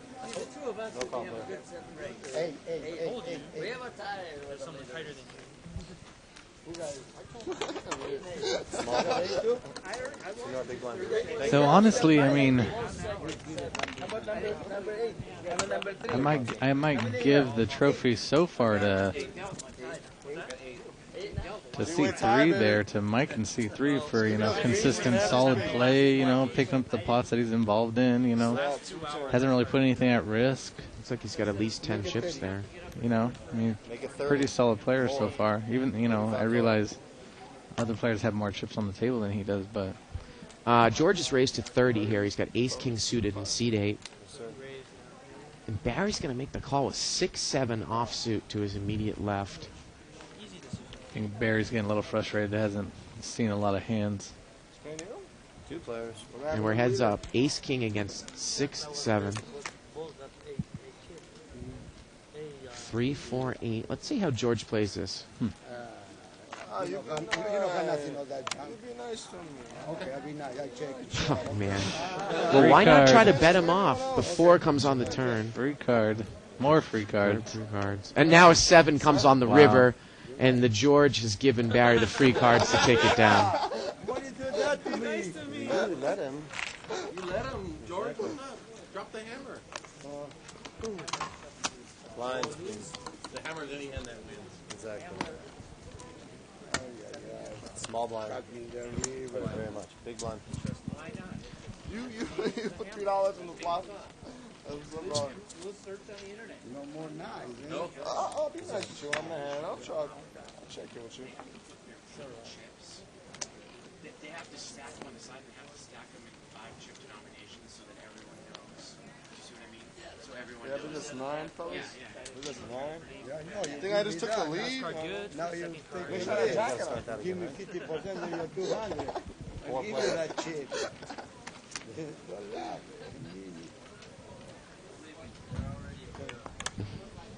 Got a queen deuce 3 rainbow flop here. 20. It was limped around. Dan there in seat 1. He's going to bet on second pair there, Terry, with jack 3. But George in seat 8's got top pair. I don't know And how where's the thick he button? got. Let go. It's in front of Okay, so again, no, it's George in is front of Garland. George is checked top pair again. And the turn is a 7. The turn is a 7, and Dan's going to continue to bet here as George has called the top pair. And now, Dan, he's going to bet 50 now. He's going to show his cards, which were good. Wow. Yeah, there you go. That is very strange. Dan catching some sort of read. So anyways, got an up-to-date chip count by Joker Gaming, including the marker chips. Dan in seat 1 has $200. He's got 5 marker chips now. Russell Fox has got 490 with 2 chips. Mike in seat 3's got 620 with 8. Seat 4's got 720 with 7. Carlin's got 180 with 1 chip. Seat 6 has got 360 with 7. Seat 7's got 220 with 7. Seat 8 has 510 with 8. And seat 9 has got 350 with 8. So we've got 1, 2, 3, 4, 5, 6 players all within 1 chip of each other. I think it definitely shows what I was saying regarding Mike in C3 as being one of the more solid of the players. Not only is he tied for marker chips, but he's is pretty much in the lead for regular chips as well. Barry's the racer here with King Queen suited. He made it 25 to go. He got called in 2 spots, and George in seat 8's flopped the best hand. Let's see if he. And now he's not going to go with the check call mode. With the queen before last hand, he was check calling, and then he ended up mucking. But now he bets out on top pair. And Barry calls with king, queen, and Rich calls with ace 5. And Barry catches his king. And now Rich has the nut flush draw. Wow.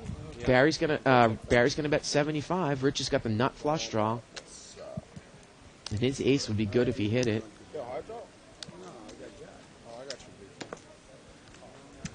So if Barry was paying attention, he would take the time to watch Rich as he goes down to his hole cards to check if his suits are correct for the flush draw. And the pot now is about $300.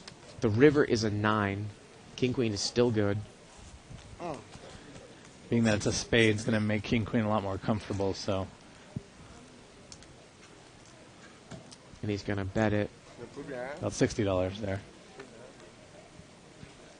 Going to bet 60 into about a $300 pot. 360, 60 to call. A little bit of posturing on Rich's part here.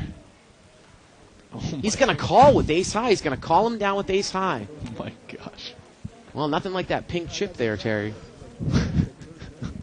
That's 9, baby. Wow. Ace high. I guess he put him on some sort of flush draw that never got there, and that was it. We are going to go to table talk after this next hand. Here's what he's playing for. He's going hard. No kidding. A check is going to cost me $1,000. Evelyn has inputted the chip counts in next to the names, so we're going to see how that comes up this hand. How much is it have to get checked? I don't know if we have enough space to do what we're trying to do, but we'll see. Dan's limped in here. Oh, Dan's in the big line with pocket 8s. Seat 1. We are going to go 40 straight. And Barry's got ace queen. Ace queen suited. So there you go. That's not too bad. So the seat number is to the left of the name, and the chip count is to the right of the name. Now, I don't know if you can pick up the seat number of the two Georges, which is a little bit confusing. Because it looks like it's getting cut off. But George in seat 8 is going to call a $40. And he's flopped the best hand, $40 raise, 3-7, and they're going to check it down. Check it down there. Barry turns over his hand. Jack on the turn. The river's a 5, and 3-7 is going to be good. Wow. So interesting play continues. Well, right now, we are going to turn the commentating mics down and going to turn the table mic up. Please enjoy this tonight's portion of Table Talk. We'll be back in 30 minutes.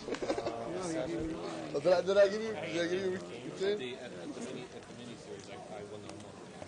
One more, we tied. That way we tied. We cut that thing in half. One sleep for you, one sleep Yeah. Jack 7. You got a best, he's got the Shit, I'll get the pink chip. That's what he was worried about, $40. That was the best. We need a piece.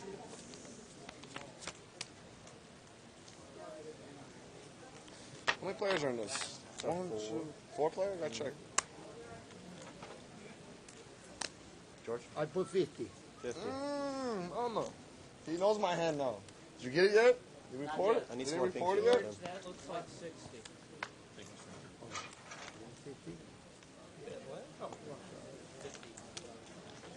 No, you said 50, right? Yeah. Yeah, put something back in. He was wrong. There's 50 out there now.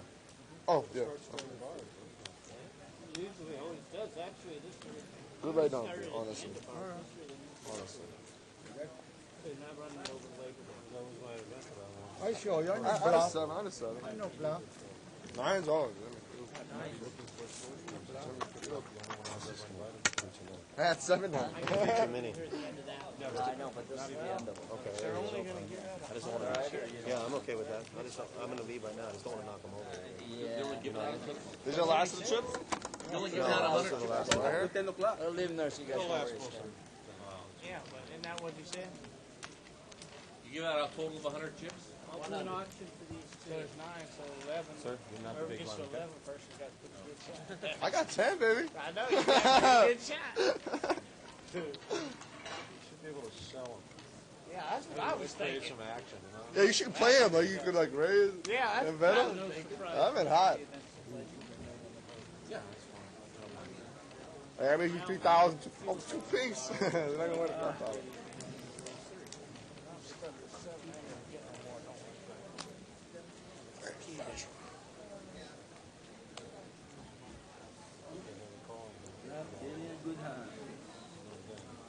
I know I have a 4 players.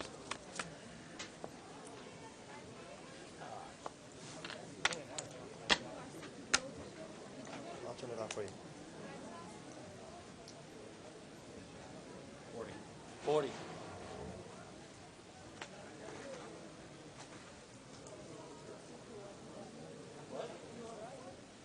Tengo key noise. That's 40. I'm sorry. That's it, player. No problem. I'll take the pot. Thank you. 10. Thank you, players. Aquí tiene 9.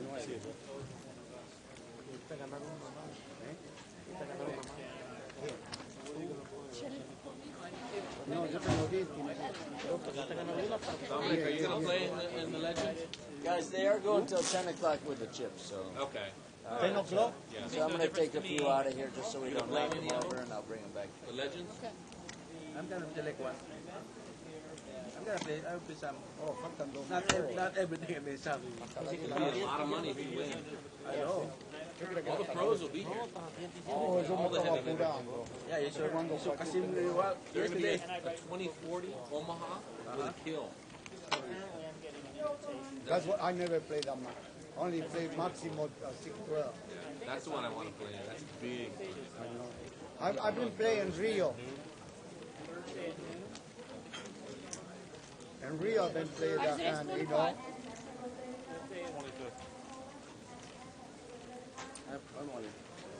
got the TV.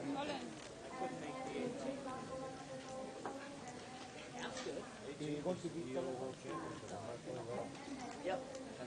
I might be able to play it. I can't make the. Only about Can you give me 200. 175 or something? Give me Thursday. Around 200.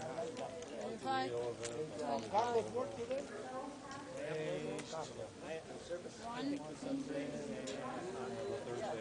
25, 80, 89. You take down the 89. Got one behind me. I'm almost 50. It's meant to humor. You're a funny guy. You know, The average age Enjoy your of chores global, tournament. average age of global players used to be pushing 120. I would say the last time I played a low ball event here, the average age in the room was around 55. Yeah. Get a few young punks like this. You know what? No, I don't The know. last, the exact same time I come in last time when everybody went in, I have ace-8 suited. Remember when I went in? I'm glad, yeah. When I went in that last time, I had ace-8 suited, and I lost all I've that. got 35th place before. Yeah. But that, remember the first hand I was in here? I had ace-8 suited. That's why I said that really is a dead man's hand. No flop, no flop, no pin. Yeah, Move yeah. all in. No pink card. No flop, no See, pin. you shouldn't have raced on this. You should have just bet the 25, got the flop. Then you surely win. Big price. Maybe you got the flop. What do you have? Target what? I had ace-8 Why'd it suited. cost you your whole stack? Same thing I lost that last big hand with. That's why I put them on the flop instead of putting early. All right, service piece. Service here, Rod. Carlos is coming here. Yeah, thank you very much. Service here. Carlitos, Who needs service? dame lo que está comiendo eso es con espárragos. No, it's Chinese broccoli. Oh, no. I don't want to slow play it. Maybe you will clap it. It's good. Try that, it's good. What's, 25. you don't like it? Order something else. If you don't like it, order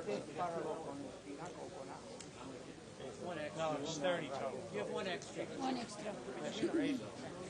So 25 more. Yeah, you How much? 25 more. 20, I understand. 19 too much. One Chinese broccoli too much.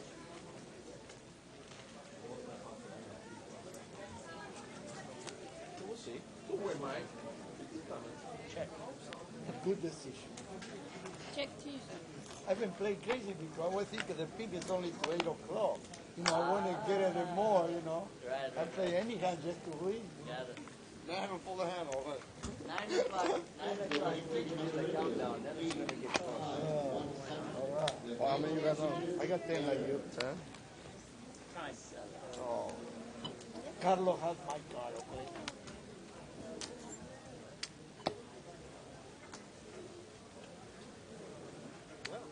Yes, Sally, if you can, he's at the... Esa la va a tirar. Piensa, piensa, piensa, ¿viste? Ya sé, cuando piensa mucho no tira.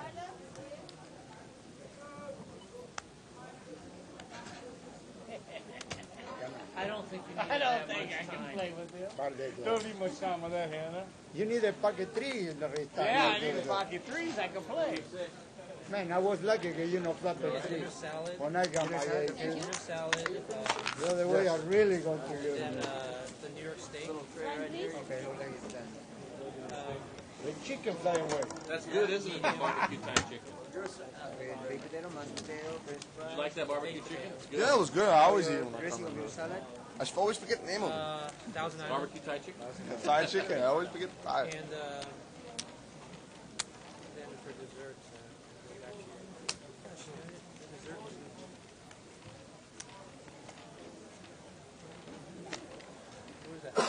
Here's what it is. Just on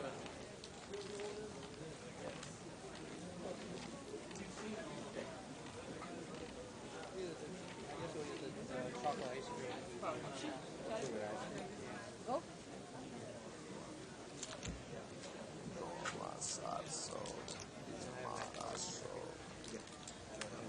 Man, why wasn't that last time?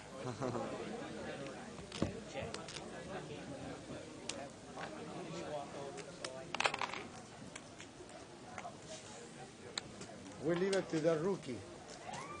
Shift around. That is 20. It was like again, two pink chips. Raise it up.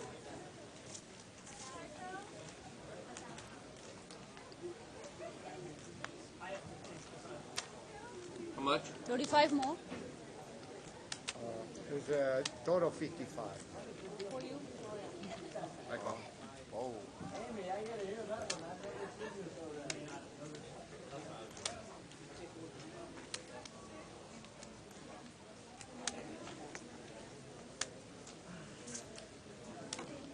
He called. He called you.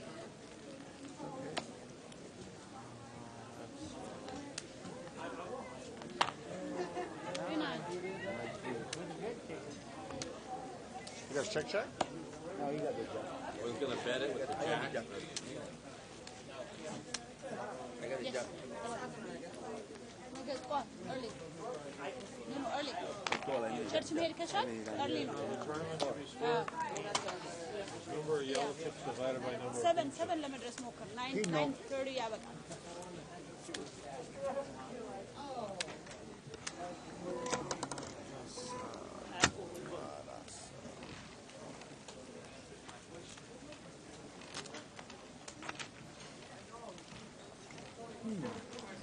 It's a little bit in the junk, that's why.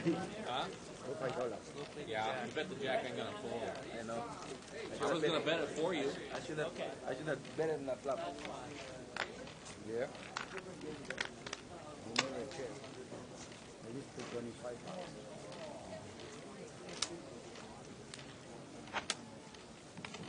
Can I get a pink chip though? Always put them in. Oh yeah. May I get a sherry? No kidding. May I get a Coke? Give me 100% over. Actually, no, juice. Where's juice? Cranberry. Apple. It's apple juice. Time. Oh, We already checked all the way. okay, time. It's up to you now. What's that?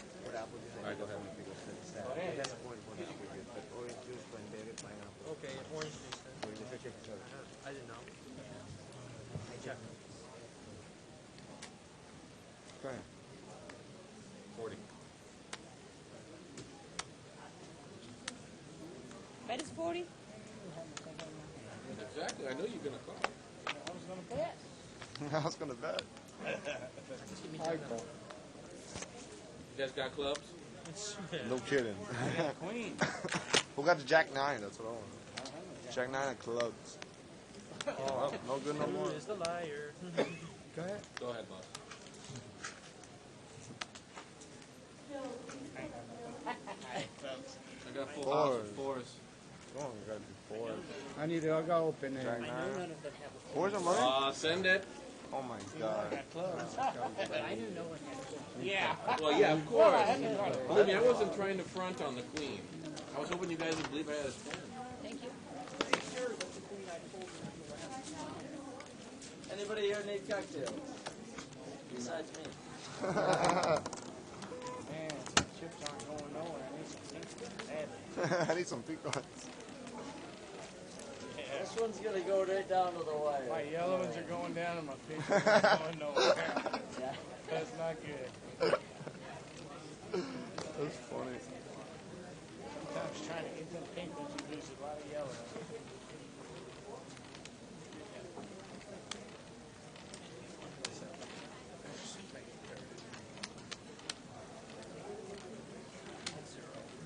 Sure in there?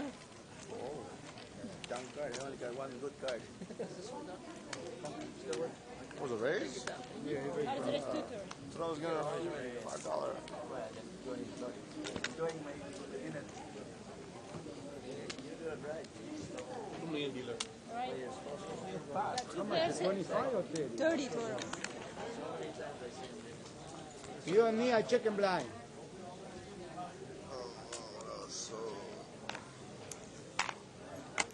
Just check this. You got a good hand. I just wanted the pink one, man. No, Yeah. I had queen. No, I know. I know how nothing up. She's not my dealer. She made me lose before. I'll have a talk with her later. Yeah, give her a good reprimand, please.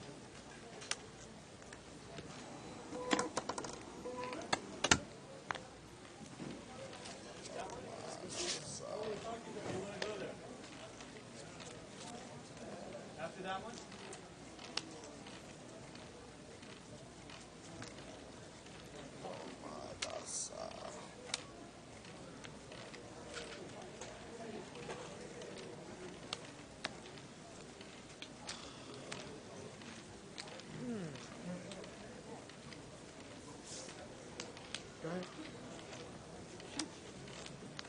Grace, 40 more.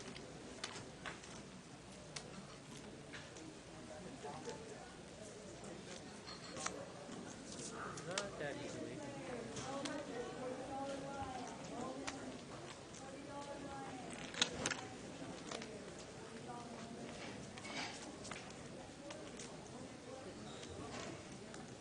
Greg. I wanted to play your hand, but he pushed the deal. Believe me, it had to Did you rake it last time? 75 is the bad. No, you know, I got queen two straight, and I had his queen two. Oh, that was very happy with it. So I tried to make it go. I got 8. Yeah, I'm waiting. 275. Raising 200 pounds, 275. He calls you. You should be pretty social. Watch me get. Queen. What do you mean? I need queen. Queen of Good, clubs. say wait. You got some queen. Oh my god! Woo! What a call! Oh my god! So he had a king. King or clubs, one or the other. Not anymore, I did. Chaps, please. Chaps, no I limit. thought I was gone when he called my own.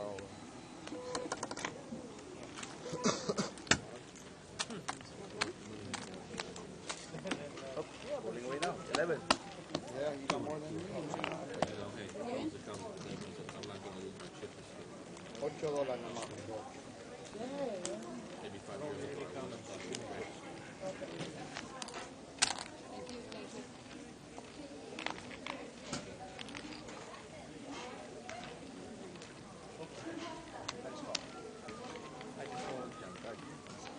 Never heard that from me before. What? Never heard that from me before. I just fold.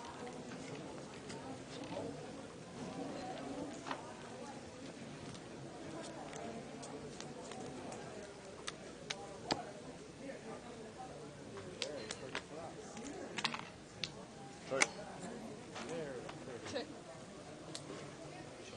Go ahead. Check that out. I want somebody in bed. It's way too pretty. Check. Yeah. $10. It's a winner.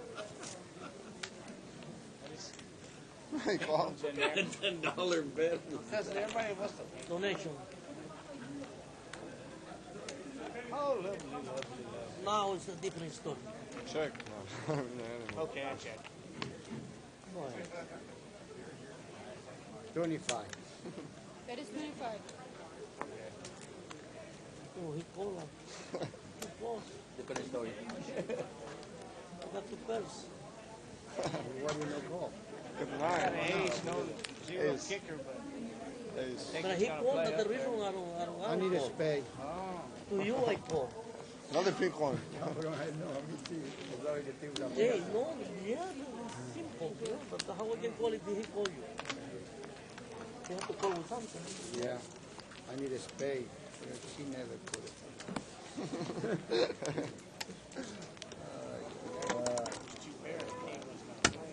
If you bet 100, yeah. No, you've been making correct calls on that. Playing good. You're le puse Randy, me llamó antes, no tenía nada.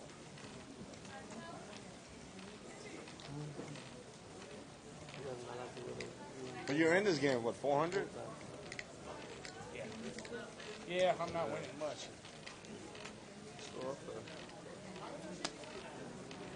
Just about even. Nothing wrong with that. It's better than being down. At least you got the pink chips, right? Well, I'm working. I'm still behind you both. I'm in like 4th place.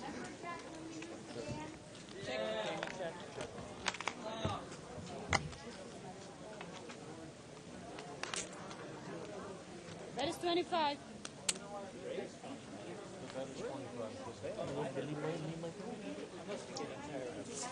No matter, back raise. I can fold.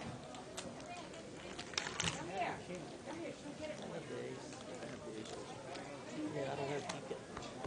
Wait check. You got the jack? You lose in the real.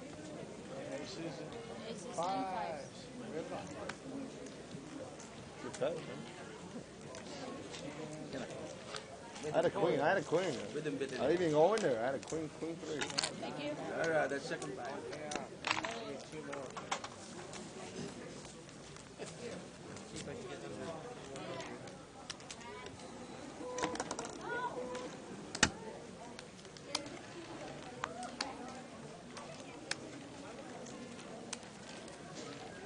Please remain. I didn't say anything.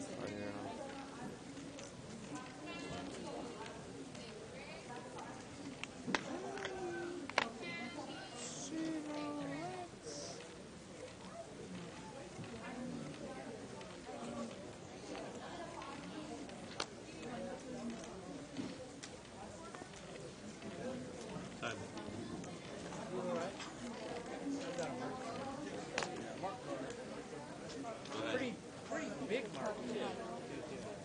Oh, okay. Sorry. I will tell you soon. At the conclusion of this hand, you can't put more marks than that. No, you can't.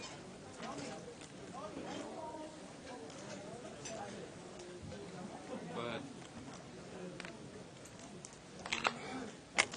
25. That is 25.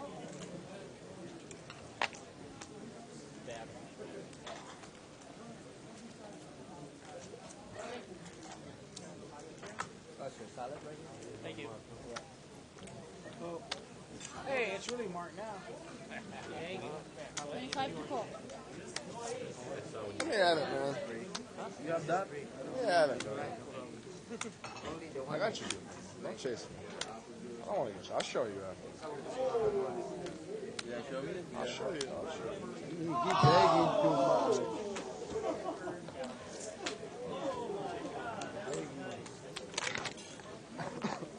I know he's always in a straight draw, flush draw. Always gets it. A green deck, please. Green deck. No limit 4. Don't bring me to the car. Green deck. Green deck. Yes, please. Thank you. One of them pink ones. Give these guys don't have a chance. I think I got 12 now. Like me. I know. Now, when we decided that before we started, only if we were playing No Limit Omaha would I have a chance. I would love that game. I would love that. Oh, it don't matter. It's fun to score.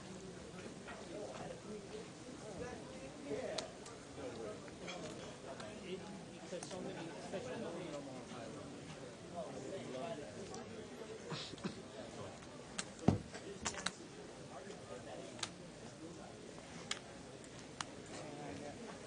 Chips might not be big flying. English, English. Go ahead. Check. English, sir. You are in a hand, please. Pardon me? You are in a hand. Speak English. Oh. Thank you. Sorry. Somebody had card here. So they got Queen King. Yeah. Yeah, it's for them. Two players.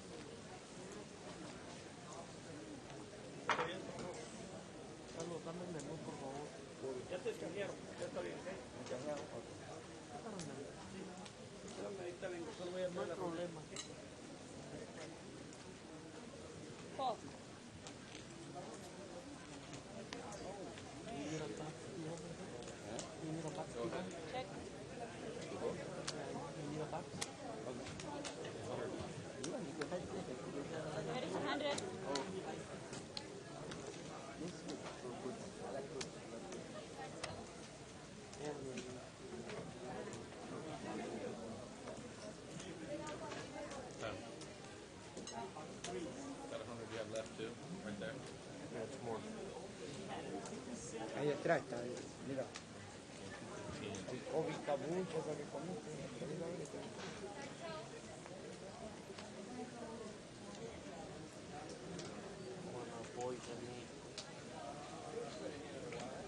Come 10? Good 10? He got it straight. Straight. You flop it.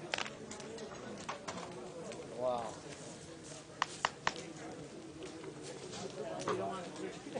I know.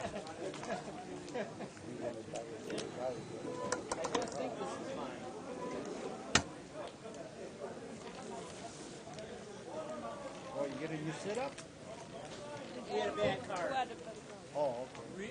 Ink spot. I marked it. Who got a ink? Who got a ink?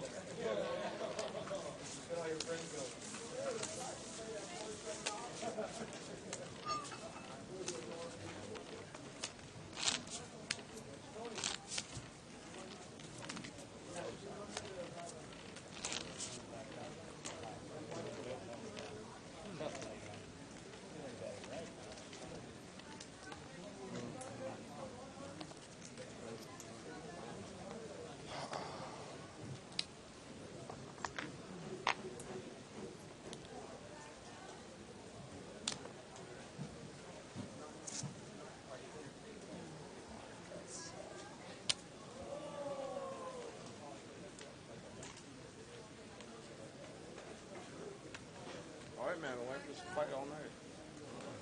Alright. Guess I won't fold this one.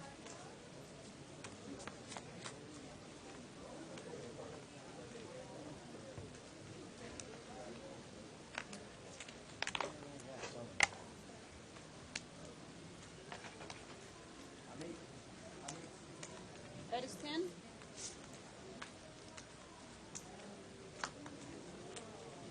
I encourage you not. Well, 3 players in.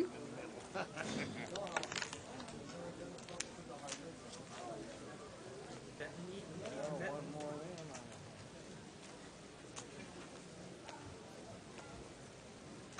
Time.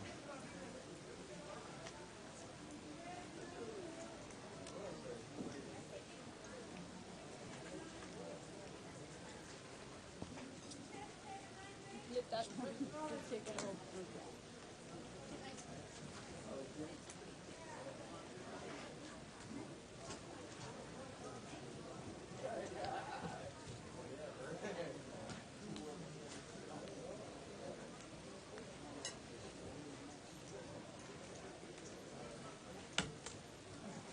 Showdown. You guys do that. I have a queen high flush. Exactly. What's it?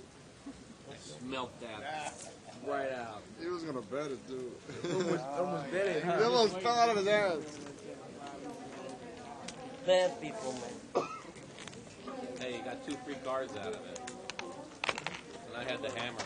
I had the hammer spade. Good news is it won't take you long to stack it.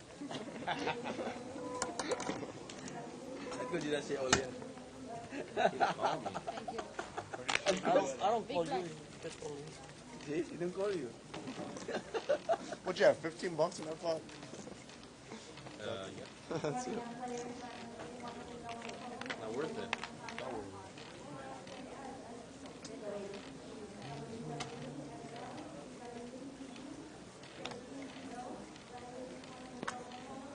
See, they let me live.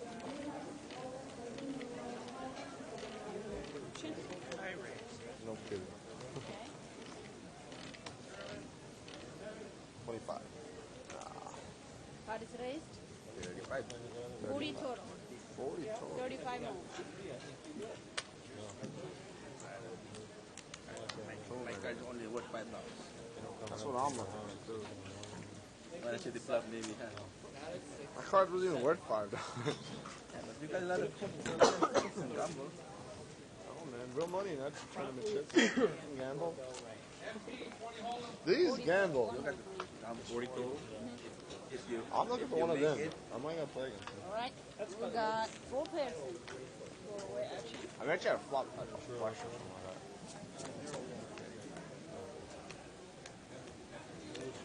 I push it in. I push it. I got passed down. $250. All right, now I would fall if you did that. No more all that. Bet it's 250. All is 0. You didn't I get will show action. you they get the saving. I don't call you. Okay. Look. Look what? That one? 7-1, 7-4? No, it's straight flush. Straight flush, right? My article is due tomorrow. Oh, I think you got me. I was only for the pink. How many you got? No, only 7. You got more than 7? No, I got about 12. You got 12. 11. I got 12. And we are back. Can't pick a hand up. Live at the bike. Welcome everybody to Live at the Bike. My name is Bart Hansen. I'm with Terry Crow. Tonight we're doing a $200 no limit hold'em restricted bind game. The blinds in this game are 3-5. We're doing a little bit of a kind of a bounty hand total. I don't want a pink. Each time you win a hand, Terry, you win a pink marker chip, and the person with the most chips at the end is going to win a $200 bounty and a nice Bicycle Casino jacket. And it's been quite an interesting table. Yes, it has. And, of course, the numbers that you see up there next to the players' names, the number to the left of the name is the seat number. The number to the right of the name is the marker chip count. Somebody called you. So, how many bounties they have. Russ has got ace-king here. Russ Fox with 2 pots. He's won 2 pots tonight. And Barry's won 12 pots, and he has ace-4. And Russ, I'm sure, has raised with ace-king here. Wow, he's going to check around. Russ doesn't make the continuation bet. The turn is a queen. Let's see if Barry throws a bet in here. Nope, Barry's going to check, and now Russ is going to bet. $10. 180. You blocked me. And Russell Fox takes it down. And now he has 3 I got queen deuce. marker chips. I throw But I think he is way, way behind. I don't think there's any way with his style that he could ever catch up. But that's probably not his main concern. Now, Terry, a couple hands ago, I was watching during Table Talk, and George in seat 6 checked a made flush on the turn and on the river and would have got paid off by a guy with ace-10 twice. Yeah, I don't know exactly what's been going on this evening. A lot of friendships or something to the effect of, a lot of checking going down. We saw some pretty big hands tonight where people are just, soft playing their hands or, trying to get tricky. Yeah, they're trying to get tricky. He was getting tricky in that hand. Right. Yeah. We've seen it.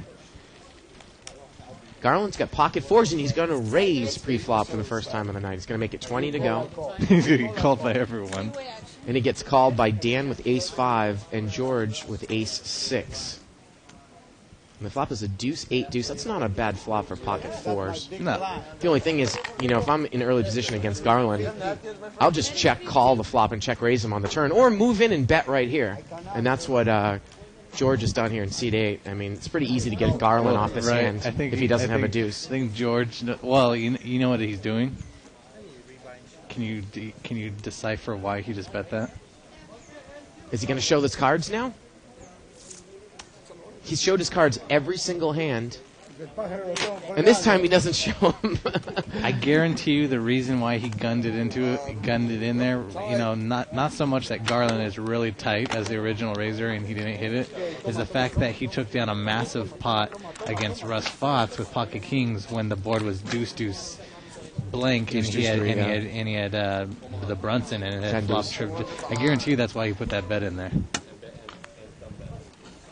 You're super tight, man. Well, I was going to say, if you have Garland in there and if he doesn't have an overpair, you can just get him off of that hand. Sure, but I really think that was the reason why you put that $50 bet out there. I think 4.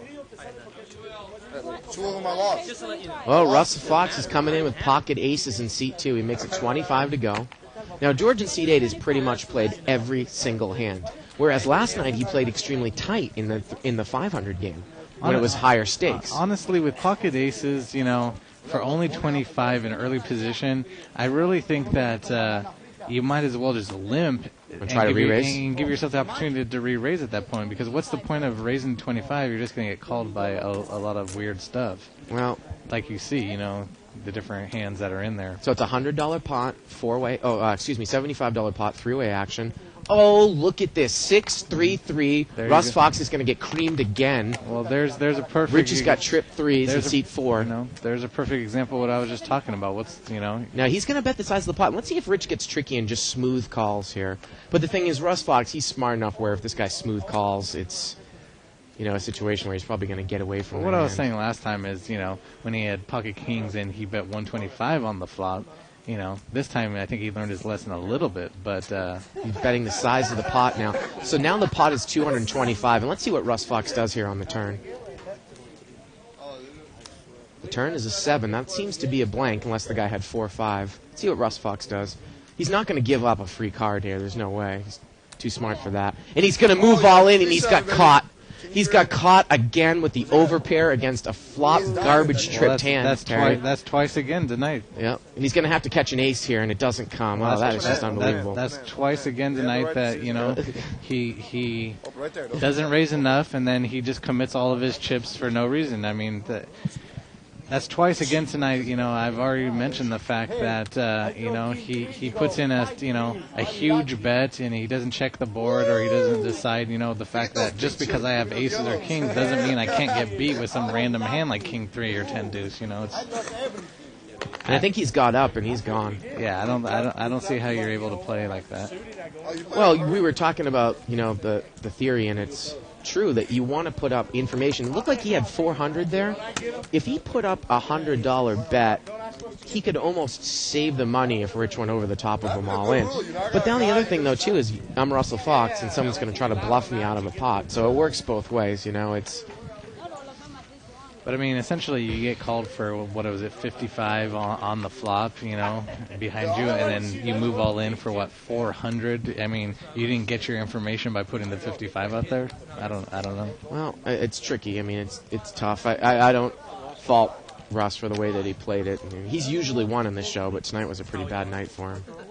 So where you see 5-way action here, it's limped around. 9-7-2. Yeah, he raised it before the card. I throw it 85. Check. He killed me. 25. You can actually hear the table talk at the table regarding the fact that he didn't raise enough with pocket aces. George in seat 8 there. I'm at 40, sir. He has bet with ace-7. He's got second pair. Ace kicker. 25 only, so that they can. And he's bet 40 with ace-7. And actually, you know what it is? It was Barry. Barry check-raised him with jack-9. Okay. Yeah, Barry with top pair there. He check-raised George with ace-7 with jack-9. And George left very quickly. And we have, we're doing proximate chip counts. It looks like Barry there in seat 9 is in the lead with 13 marker chips. We'll get that more accurate coming up. And then at 9 o'clock, we've asked the players to stack their pink chips separately in a chip denomination that we'll be able to tell. Maybe five stacks of 5. Was that a fold I just saw? I cannot believe it. The first fold all night long from you. No, he folded a couple. He didn't build up that stack by folding. Gamble a little sometimes, right? Go ahead. That's how you win those kings, man.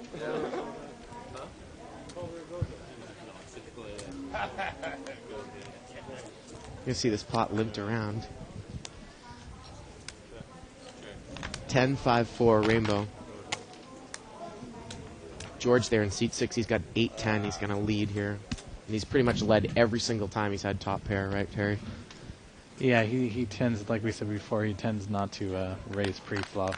Yeah. He just tries to make his hand on the flop and then bet out. Looks like it's a $40 bet. And Dan is thinking about calling here, but he only has second pair. He's got a ton of people behind him, too. Right. I think he's going to throw it away, but situations where you have middle pair, I don't think you actually, are searching. You're more calling to see that second heart to come out. And maybe if you get lucky by catching 2 pair, then that's a benefit. Mike's got king jack and Unless he's planning on making some kind of move, I'm sure he's going to let this one go. And he does. George is going to take it down. Seat 6, George takes it down. And Garland, it looks like he is the chip loser tonight in seat 5. He has 1 chip. He got about 13. Yeah, 1 tournament chip. Now he has 300 in front of him, probably because he rebought for the max. If you go below 100 or below in this game, you can bring your stack back up to 300. And he's played so few hands, Terry. He started off with 200. He's probably down $200 for the night. I'm curious as to when Russ Fox moved, and maybe the floor guy can help us out. When Russ Fox moved all in with his entire stack, I know he had some pinks from some winning hands. So yeah. What happened to those when he pushed the entire stack forward? Well, the pinks just get forfeited. We said if the people lose the table. They grabbed them out. Yeah, yeah.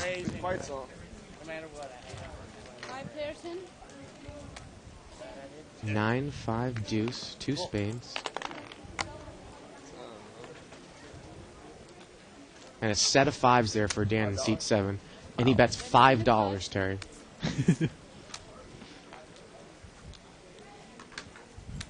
Or that could be 25. Couldn't quite tell. Is it 5 or 25? I think the only person that is able to call it's 25. It is 25, okay. And Mike's going to call with the gut shot to the wheel. 25. No, I'm sorry. 25. And he is going to call there at the gut shot to the wheel. So we're looking at about a $70 pot. Turn is a jack. Go ahead. Mike's going to check. You know we don't bet. And Dan checks behind him, Terry. He checks behind him in position. And he checks the river. What is going on here? Yeah. Is he afraid of 7-8? Why would you check the turn? Trying to induce a bluff and then you don't put any money in on the river? I have no idea what, there's a standard example of what's been going on this evening. I don't exactly know. I would have been broke. I had the opportunity to figure out the situation earlier when Russ Fox had pocket queens. I know some of the 2+2 had discussed it on the forum. Why wouldn't he re-raise and put them all in, being that Dan only had a stack of like $70 or a small stock at that point. Dan actually has some purple chips on the bottom of his stack, so he actually had about 200 behind. Okay. I was almost called. Crazy.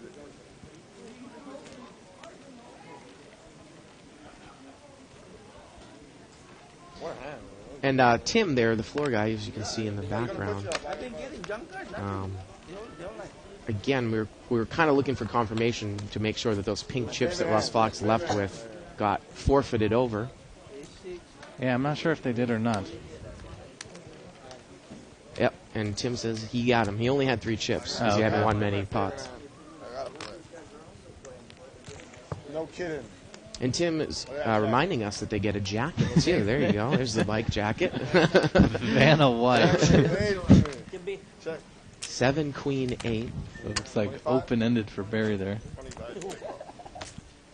Well, Dan, who, of course, is the original raiser, he bets with ace-king, and Barry check calls with 6-9. A 3 comes on the turn. See what Dan does now. And he's going to take a card. And the river's a jack, so let's see if 6-9 tries to bet. No, he gives up.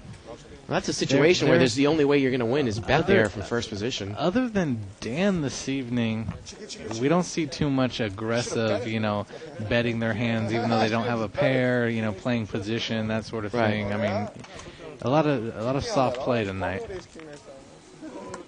I'll be honest, I love that. Okay, maybe I'll call. Not sure. I try like 60 or there. I don't know. You gotta put me at least on a 3 or something.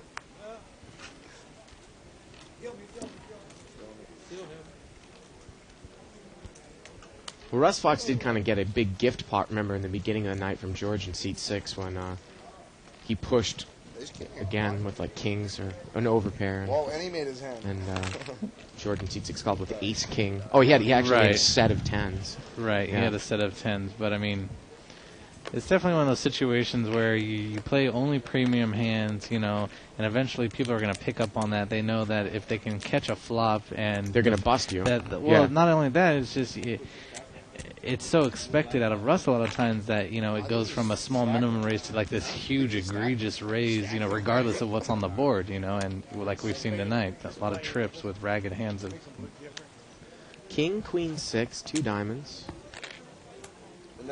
Barry's going to throw out a little bluff bet there, $10 out of seat 9. It's on you. Not the call. Not the call. It's call. I bet $10. George calls there with a 6 in seat 6. So it's 4-6 against Jack Deuce. And George says he's going to check blind. The turn is an 8 of hearts. And Barry's going to bet 15 now, it looks like. Oh, actually 20. He's going to bet 20. And he gets George to lay the best hand down. And he shows the Jack Deuce, shows the bluff. It's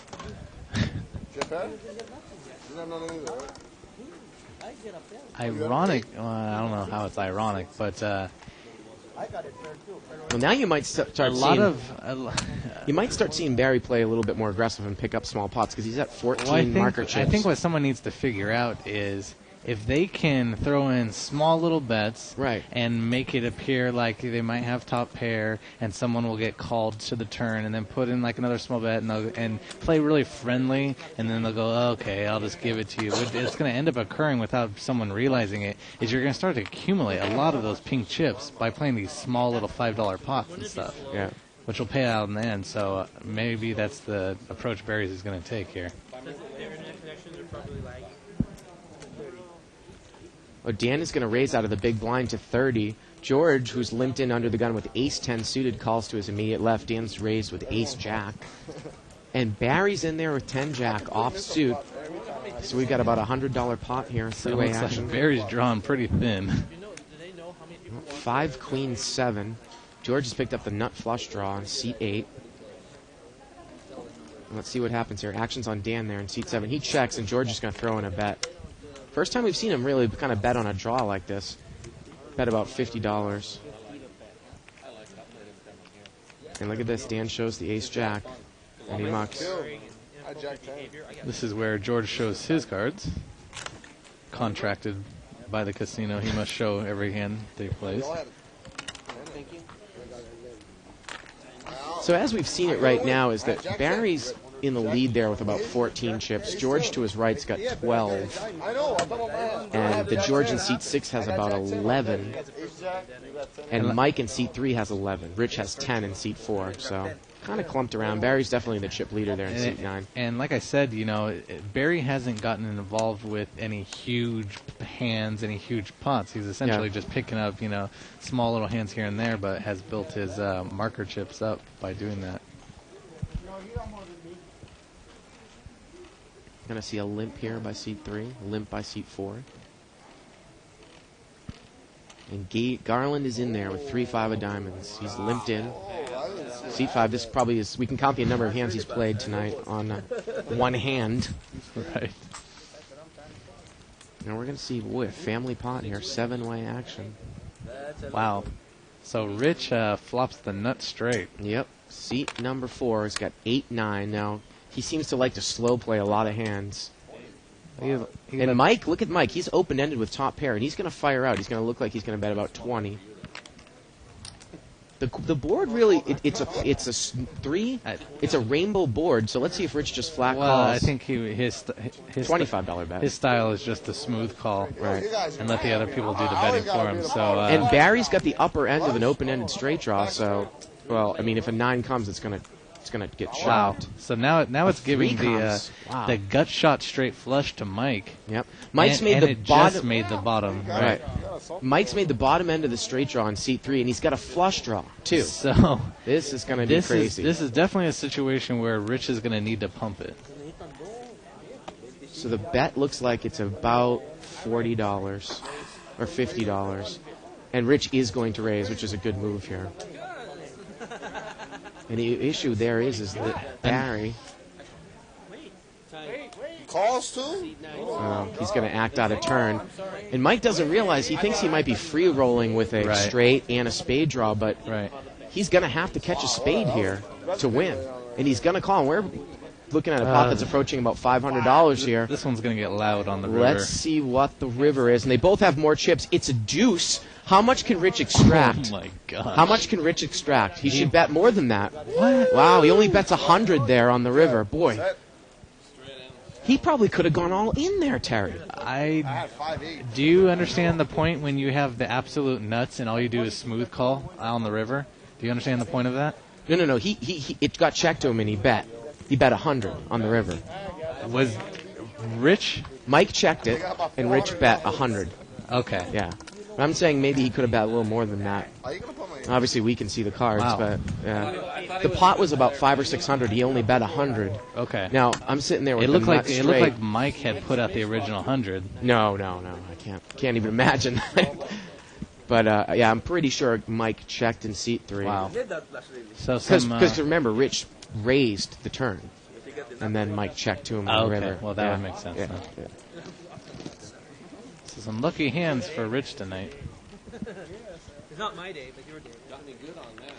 Well, and actually, in retrospect, now that I say that, Rich bet 100, and I forgot that he actually had the top end of the straight, and Mike really only had the bottom. I mean, any 8 would have won there, so. So maybe that was smart of Mike. I think the 100 was probably plenty good. It's up to 10 o'clock, it said. It's up till 10, we need more chips. Yeah, I'm still behind. Oh, no more? Oh, okay. Rich there, seat 4. He's flopped top pair and a diamond draw. Is it up to me? I have to check. We got too many chips. Rich is going to check his powerful hand. Maybe he's thinking, but he's in position though, Terry. Nice. Surprised he didn't put a bet there. That just confirms. And look at this, an ace comes on the turn, and now George has the best hand with ace-6, and it gets checked again. And the river's a deuce. I didn't my jack. So now Rich and now George has checked the ace, and Rich bets. Why would you bet? Well, maybe he thinks his king is good because no one bet on the ace. But if your king is good, then you essentially you just need to check it because you're just going to get called by someone that has you beat. I did need a time. So, I mean, betting it after it gets checked to you doesn't make any sense. I mean, Well, that's the only reason at the very least, why not bet the turn when the ace actually comes out as a scare card? You know, it doesn't make any sense to bet it on the river. Well, I don't know why he didn't put any money in there on the flop in position with such a big hand. A lot of the plays, coming down, they're just really strange. You know about jacking, man. What are you talking about jacking for? That's right over there. Oh, man, you get it from having these people. Got a new player coming in there in seat 2. How many you got? But 12? Haven't seen him before. I got some chips, but I ain't got the pink. I got 11. 11? How many yellows you got? I don't know. I got 1,000? a few. About 1,200. 1,200, something like that. Try to get the name of our new player. Uh-oh. You got a hand. Oh, my God. It's always done. Garland folds. Oh, yeah. This pot looks like it's going to be limped around. No, generally. I'll make it straight. Yeah. Gotta have a lot of luck. Look at the first one. 3 players. Queen, Jack, 7, rainbow flop. Flush draw. Rich there in seat 4. He's got second pair. He's going to bet it. I think George. But George has got the better kicker. Rich is in trouble. He's in kicker trouble. And it's just a call there as opposed to a raise. The turn is a deuce. Jack 9 against Jack 4. Goes check, check on the turn. The river is a queen. See if, well. Jack 9's going to play, and it gets checked down on the river. I got a jack. So deuce on the turn, queen on the river. Rich takes it down. That's why I played it. Actually, George. George takes it down. I still don't get some pink ones. You took it from me, man. You see a lot of these hands, Jack 9 and 8-9 offsuit, that sort of thing. That once they see a flop or once they have some sort of draw, they can actually loud. Once they make their hand, they're actually getting paid off. you know, just an example of how, you know, the way Garland's been folding a lot of hands tonight, you know, you need to come in with some sort of hands just to see, you know, if you can at least create a hand out of it. You can't just play extremely tight the whole time. 55 is the most I would. 5 to 10. What was that? 25. Look at my hands. Hold down. You look at your hands. I'm calling with these crap hands like this. So C2's name is Brian. Okay, see my Oh, friend. Ryan I in go seat 2. all out. New player is Ryan in seat 2. I got one to the back of aces. Now Garland actually came in for a race here with Ace King. Looked like it was about $25. He gets called in 4 spots. And Mike called with Jack Deuce in seat 3. 4, 5, 10. See what Garland does here. Well, I don't see a continuation bet. George is actually going to bet it with top pair. He's got 9, 10. Yep, and he's going to bet. So Pot's about $100, and he looks like he's betting about $100. Not even a continuation bet by Garland. And he check What do you folds. got? Nothing. King 10? Wow. Got another pink one, buddy. Looks like he might be the leader now. He's like making every pot, man. According I to got our some statistics, else. it's actually 13 there for George in seat 6, 13 for George in seat 8, and 14 for Barry in seat 9. You got a 10, kill me. I got an 8. I got 14.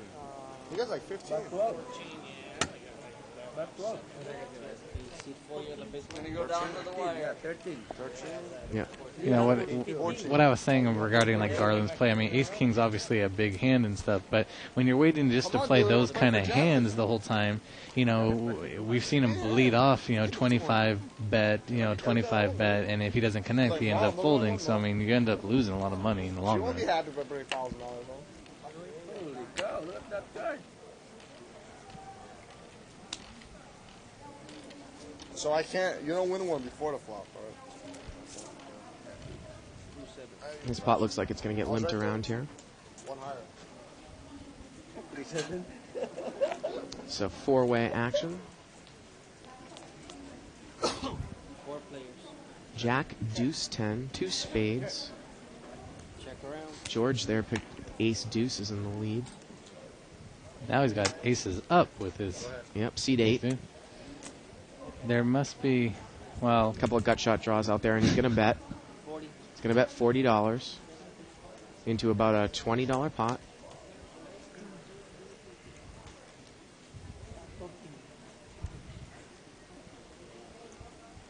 You know, Terry, I don't necessarily mind that over bet with that type of board there. Hey, how do you know? You read my hand. I know. I play I mean, talk about a connected board, 2 spades, ace, jack, 10. Anyone who tries to stick around with a king or a queen has got a gut shot. right.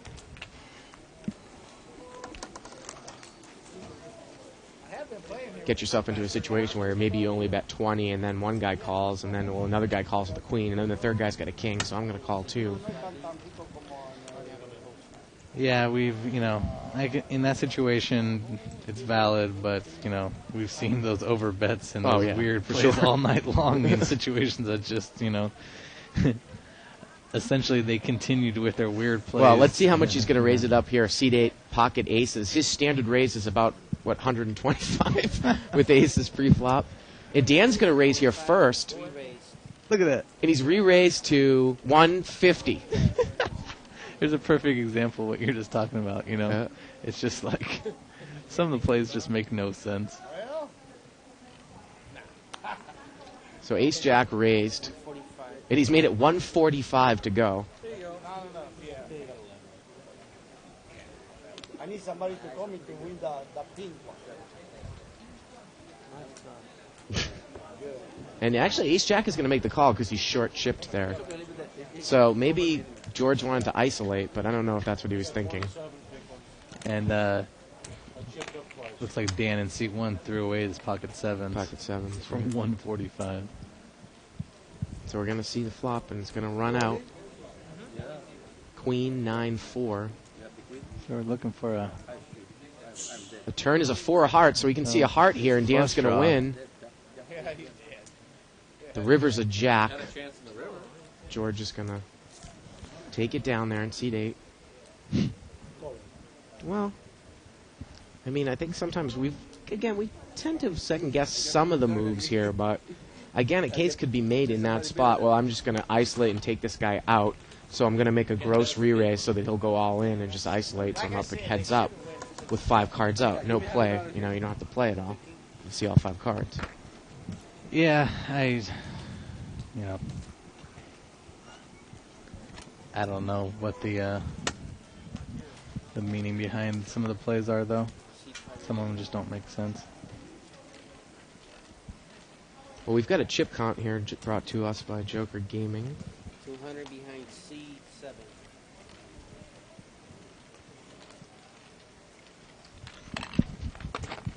Oh my gosh. Here's 100.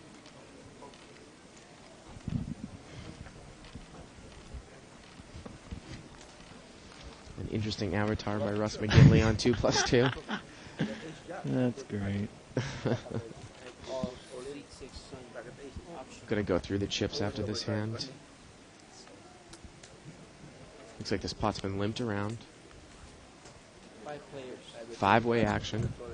8, 4, 3. Rainbow. Mike there in seat 3 has top pair with 5-8. And he's going to bet it.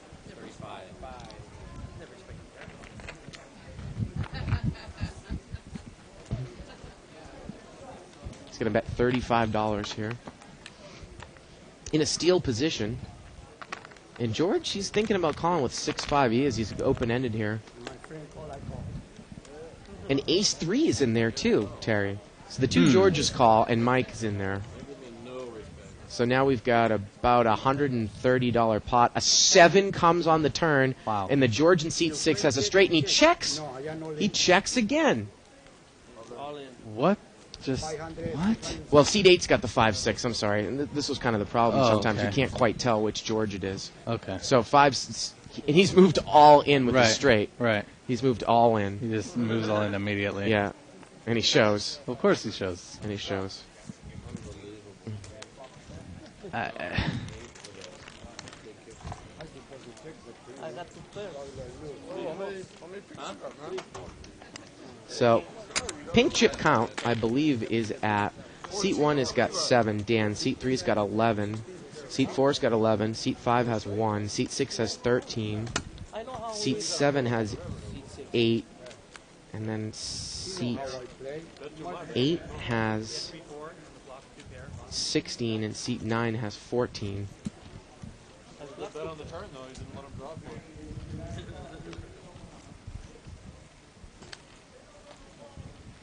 But again, when we get closer in about 10 minutes, we're going to have probably stop play for 1 second and just get an official count. Because the floorman gave me this about 5 minutes ago, and it's not quite up to date. Regarding, I think what we, the fact that you can see George in seat 8, his marker chips are actually building up quite quickly. Yeah. I think what we're seeing is 3-way action here. I think we're wanting to. I think George is making these huge over bets just to take down the hand and get that marker chip immediately as the last hour comes around. 4-9 deuce, 2 hearts on the flop. 20. Dan's going to bet 20 from seat 1. He's got, doesn't really have anything. And George is going to make the call there in seat 8 with a flush draw. And now he picks up a pair and a flush draw. And now Dan's open-ended. And Dan's going to bet 20. That's not going to get George off the hand. Jack 3 is good right now, Terry. And the river's a jack. Wow. And George makes jacks up on the river. Let's see if he pushes all in here. No, he's going to bet about, looks like 70? 55. 55 there on the river. Well, that's kind of, I guess you can say, kind of a stop bet. Oh, you know what? Dan has 5-9. That makes more sense. Dan's got 5-9 in seat 1. So he was open-ended with top pair. Yeah, he's got top pair, and now it's a question of, is he going to make this call? No, he's going to, I believe he'll lay it down here with just 1 pair. So George outdrew Dan again, and George shows the Jack 3. I need a car. You can hear Dan actually say, well, every time you've bet, you've only had, essentially the stone cold nuts. Right. And he can actually verify that, being the fact that George shows every hand. Shows every hand, yeah. So we'd think that George there in seat 8 has the most amount of pinks with about 17 right now. What's going on here, man? The Pink Panther.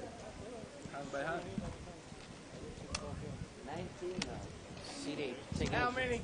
Taking the blank seat 8? And Tim is giving us saying that roll, man. George has 19 there in seat 8. Wow. He's been nicknamed the Pink Panther. So he's way out ahead of everyone now. Right. Probably the person closest to him is Barry in seat 9 with 14. You're starting the fitting process for the jacket. Well, it's not like George is going to adjust his play at all, Terry, because you can't lose anything by playing hands. It's not like Jeopardy where if you lose the hand, you lose a chip. He's just going to continue to play every hand now. Right. And seat number 9 there, Barry, he's got aces in the big blind. And he didn't re-raise. He didn't raise in seat 9 with aces in the big blind. Wow. Well, and now he's only going to wait bet a minute. 20. He was under the gun. I apologize. Okay. He limped trying to re-raise, and he didn't get any. And now Garland makes top pair. Yep. Garland's got Jack 10. So, it's one of these situations where with aces you throw out a feeler bet. Well, you can see Garland's face. He doesn't know what to do with that many people in there. He's got top pair, Mm-hmm. and he throws away top pair. And Rich is in there with King 8, and Mike is in there with Ace 8. So three-way action, Aces, King 8, and Ace 8. Garland throws away top pair. And there's a king, and that's going to give Rich the best hand, and Barry's in big trouble now. Wow. He tried for the limp re-raise pre-flop, and he didn't get there. And now he's in an unraised pot, and he's checked. He's checked so let's the see. turn. And now Mike bets with Ace 8, and now Rich is going to raise with 2 pairs. Now, if you wanted your information, if you had aces, probably Barry should stick this hand in the muck now. Right. If that's what he was trying to find out. I mean, you can't. If you're just going to limp to hopefully re-raise at that point, you're going to need to have the smarts to be able to get away from a hand, even though it is aces, yes. But if you didn't get what you were hoping for with a raise pre-flop, I don't see how you're going to be able to call this. He's drawing to the 3 or the 10 at this point. Plus, Mike has the opportunity to re-raise behind him. Right. So it's a $100 raise total. Let's see what Mike does in seat 3. Mike's going to muck. So now we're looking at about somewhere around a $400 pot.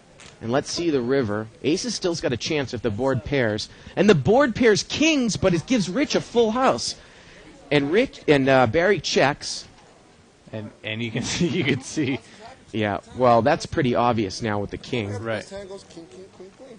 Rich raised on the king on the turn. And he's going to bet about $100 into about a $500 pot. You hear the frustration come out of Barry. And look at this, he's going to make the call. Wow. I call. Well, there's a perfect example of not being able to get away from aces. Well, he tried for the limp re-raise pre-flop. He put a feeler bet out on the flop. He got called in 2 spots. Then he checked the turn. And then you've got a bet and a raise. Right, exactly. And at that point, you really got to get away. It's, people, there's a perfect example of falling in love with a large pocket pair and just not reading the lay of the land, more or less, I mean, do you think he would have been in there with raise, re-raise if the board was a 1-card straight? No,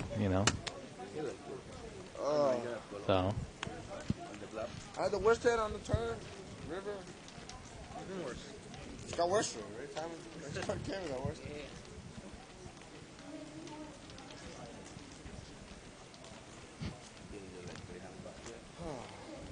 Lost aces. Sucks.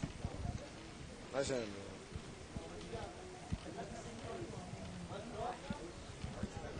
So another big pot by Rich there.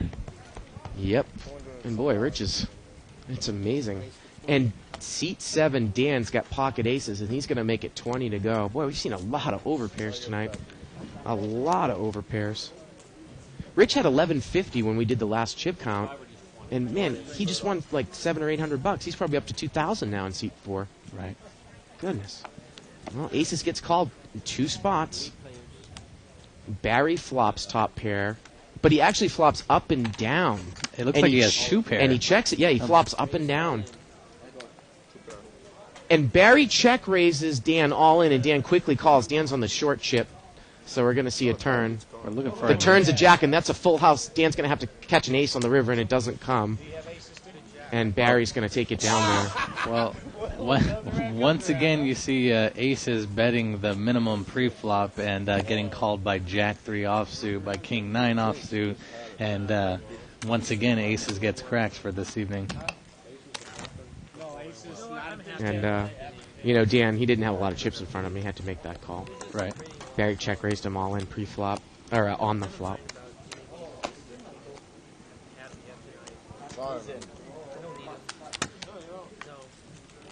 I don't need him tonight. Thinking? I prefer not to look down. Small blind. Look at our short stack.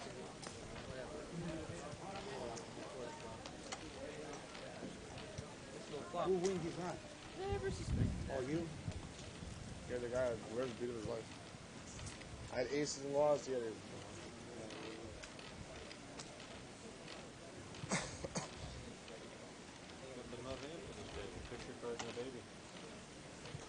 Picture card and we're in.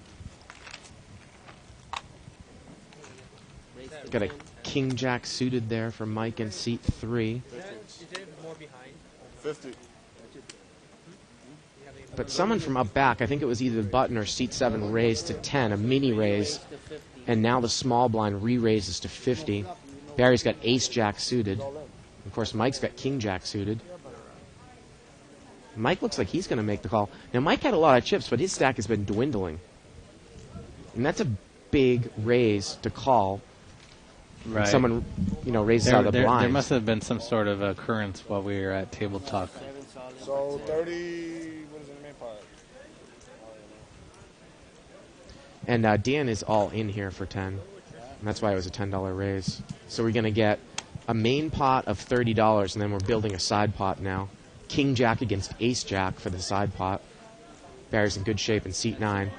He's flopped a nut flush draw with overcards. Let's see how he plays it. And he's going to check it, Terry. He checks it. And Mike checks right behind him. Now the turn is an 8. God, check again. And the river is an 8, and Ace Jack is good anyways, though. Take everything. He's got to take everything. And Garland with a 3-8 suited of spades not only was the flush draw, but ends up making quad 8s.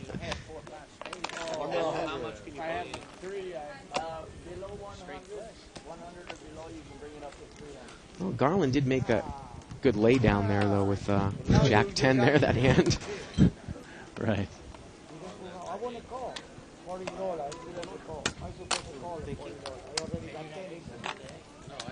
I already got 10 and yeah, I supposed to call, huh? C3, What's you want up? to straddle? You're not Who's done. out? Oh, yeah. How to get you off on the clock? I was going to move on. You check Hold it. He's not in. Come on, give him that button. You check So we haven't seen Ryan, our new player, play a hand yet. I don't know. I think it's You know what? Just read it, I guess. Okay. And we're going to take this time there. Tim, the floor man, is out there. We're going to ask the players to cut the chips in 5-chip denominations, the pink chips, outside their chip stacks. Everybody count out your chips here, and let's see where we're at. Everybody Ryan? And then possibly we'd like to leave them outside the chip stack, so of course everyone at home can see where everyone is at. I got 16. 18. Oh, I got 18. 11. C3 is 11. 12. Rich has 12 and C4. One big one for C5. 13. 18. 18 for 16. You guys are awesome. And 16 for Barry.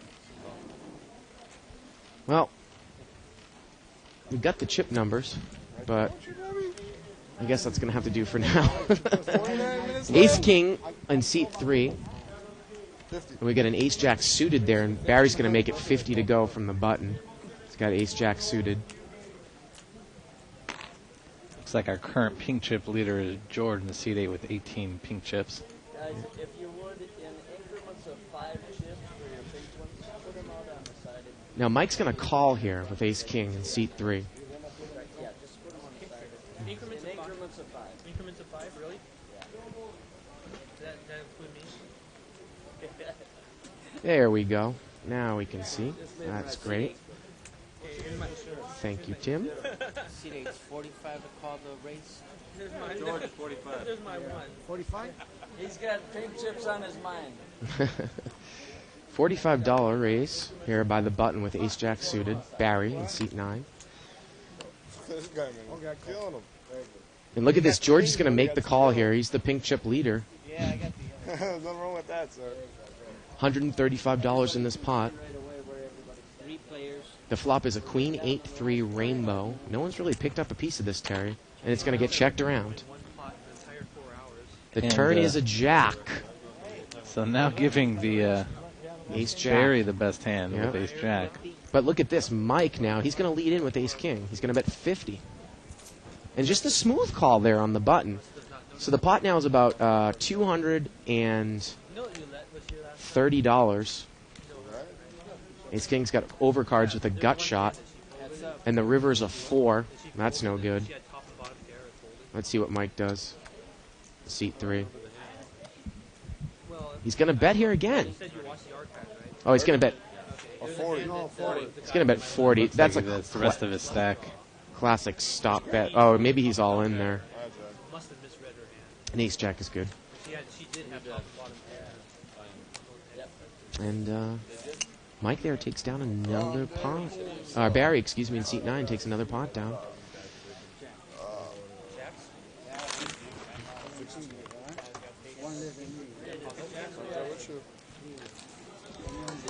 So it looks like our rivalry for the pink chips is going to be between George and Barry. Yep, George in seat 8 and Barry in seat 9.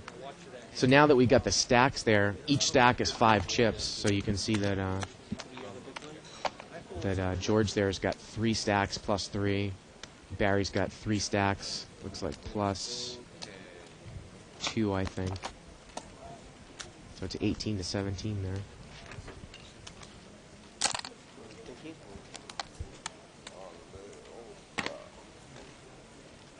Gonna see a limp and a limp.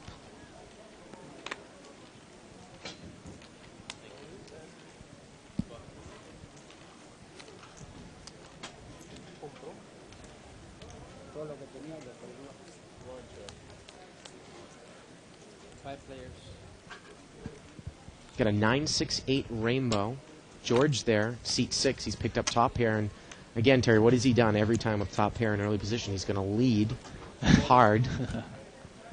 Not necessarily, the worst play, but he's got caught a couple of times when he hasn't realized that top pair wasn't that strong. And wow, Barry's going to make the call here with second pair. Ace 8 in seat 9.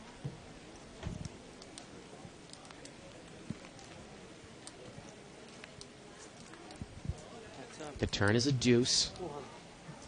And wow, he's going to pull. He's going to push 200. Well, we've seen a huge overbet. Right, there's our standard overbet for absolutely no reason. Again, we talked about trying to get information, right, with the least amount of chips. Although, but the thing though, Terry, is if you get a guy like Barry, you might call this bet. We saw him call the bet with aces from Rich earlier. Right. Well, he's going to muck this time. That is true.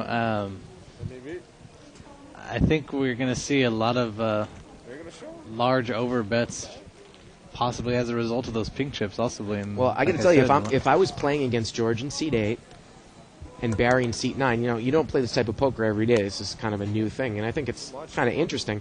I am going to overbet against those guys if I have a good hand because they want to win pots now. Right. Why absolutely. not? Yeah. Value. Bet for value. They're more apt to call now than they ever were. And our new guy, Ryan, who hasn't played a hand, is just wondering what the heck is going on here.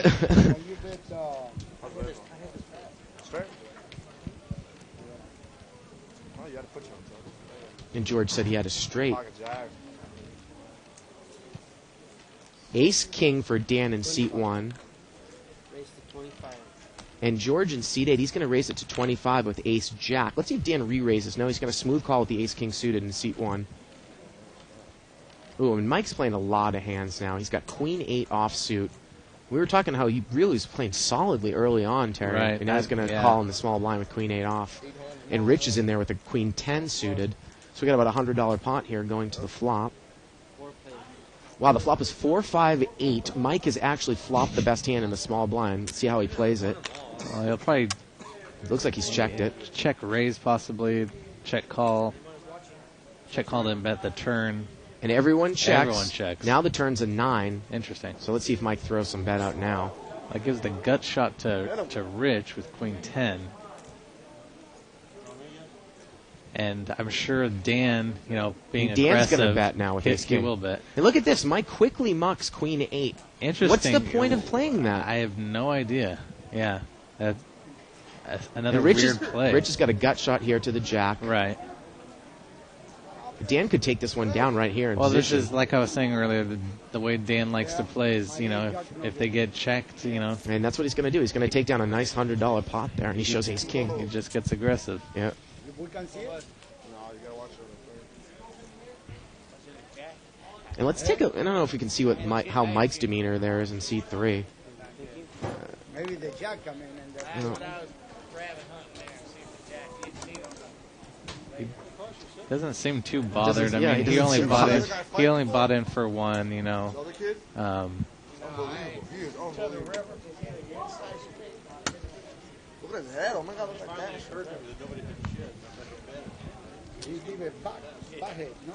That's what. After the turn, I was out on my flush too, so I was ready to go anytime. Ace queen under the gun for George in seat 6, and we've seen him play all night where he's going to limp in, and he does under the gun. And it looks like we might actually see Garland come in this time. And actually, the ace queen is the George in seat 8. Actually, they both have ace queen. That's why it was confusing. 6 and 8 have ace queen. 9's got a jack 9. And Rich is going to raise it to 15 with jack 7 off suit, out of position. The gentleman over there? You haven't played a hand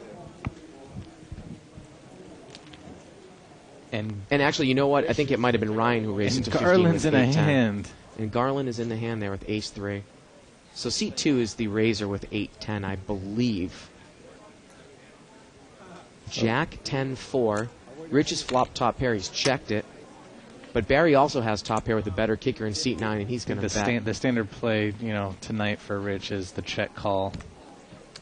So Barry looks like he bets about 45 there with jack 9. Ryan there in seat 2, he's got second pair. He's going to muck. And the check call, Right, Terry. there's the check call by Rich.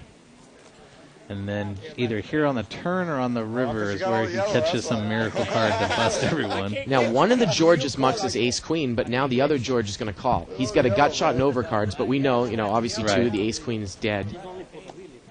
The turn is a 7 of hearts. But And like look at I- this. Rich has got jacks up now. He's made jacks and 7s, and he's checked it again. Let's see if he check raises. And it's a $100 bet here by Barry. Well, $150 it looks like with jack 9. 150. Now, you say standard check call, but wouldn't you want to check raise here? Can't call? No, he's going to check call again, Terry. And he's going to check blind on the river. I think the check blind is a definite mistake. I mean, if you're able to call... Barry can catch a 10 here or a 9 to win. And it's a 4, so the jacks and 7s is still going to play. And it gets checked down, and Rich is going to take it down. Another big pot. Right. So what I said on the flop is regarding Rich's style of check calling is, I believe I said, well, this is generally where either on the turn or the river he catches up and makes 2 pair like he essentially just did. How do you not check raise the turn there? At least up to 300 or something, or put a bet in on the river. Well, if you're gonna just smooth call the turn, yeah, it absolutely makes no sense to check blind on the river. To check right? blind because if you can smooth call 150, do you actually think you're gonna get a bet out of the guy from behind? behind? The guy in position on the river, unless he makes his hand. So another big hand for Rich once again.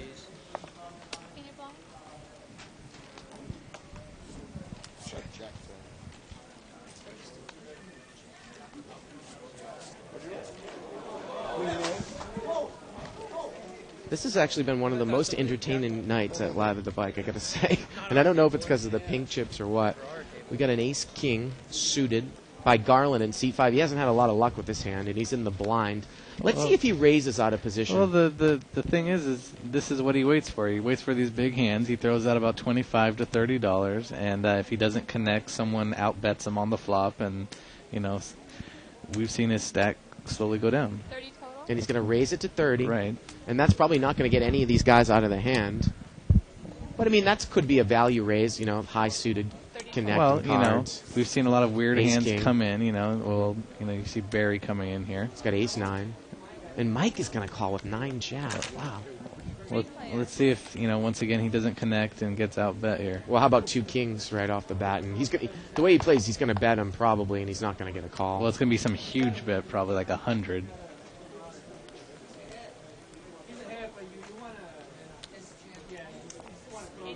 85. Okay, close enough. 9 jack's got a gut shot to the 10, but So, unless someone has a king here or king queen, no one's ever going to get called. Woo! I know to quit now. and that's the second pot that That's Garland's the won second in pot 4 hours. tonight. Yep.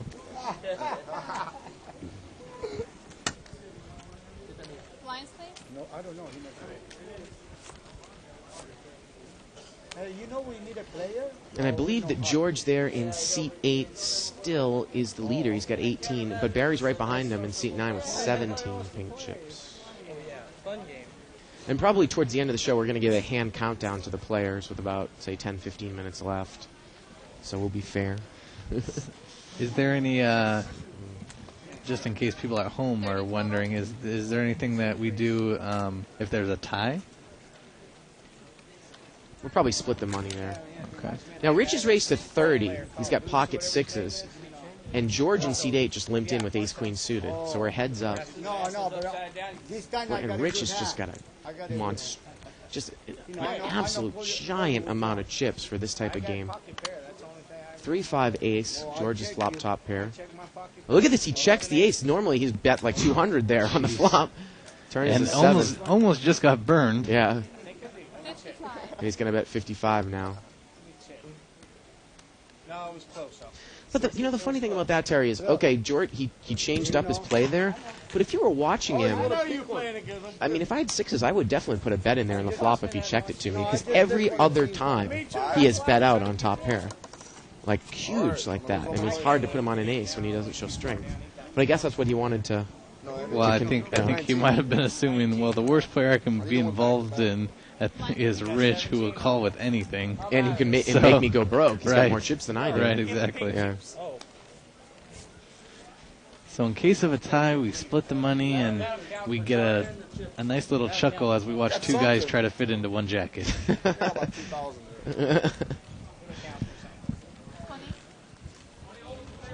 Seat number 2, we haven't heard much from him. He's going to raise to 20. He's got king jack. I'm only calling because He's going to get called by Mike with jack 9 offsuit. And George and Barry, of course, are in. They're going to be involved. Barry's got a deuce 4 offsuit in early position. Look at this, 9 deuce 4. And Mike's got jack 9. He's got top pair. King jack in seat 2. He's going to bet. 2 pair for Barry. Yep. He's going to bet 25, the continuation bet, Ryan. And Mike's going to raise it up with jack 9. He's going to make it 75 to go. And what's Barry going to do with bottom 2 pairs? I don't know. He's going to check raise probably. He's He checked moves raised all in. All He in. moves all in. Now this is an easy mug for Ryan here. And I don't think Mike's going to get involved here either. And a nice pickup here by Barry when or if Mike folds. Well, if Mike calls, he's actually not in the worst position here. He's got the jack of clubs, and the bottom 2 pairs is vulnerable to being counterfeited. Right. And he's counting his pink chips out now, too. Thing is I think he knows he's beat at this point. It's one of those, I'm looking to get lucky, and he does throw it away, Oh my God. Now, was Barry in the blind in that hand? He was, but there was a pre-flop raise to $25, though. Right there, baby. And he called there. And he might have still be one behind in the pink chip race. 18. He's got 18, and the guy to his right has 19. Right. I just think that, you know, 6, 6, and 6, 16. 5, 5. 15, 16, 17, 18. Well, how many you have 18. stuck? 5. I think it's 6. 18. I wonder if poker traditionalists would have a problem with this game, Terry. Like they think it's hurting the spirit of the game by adding this type of action.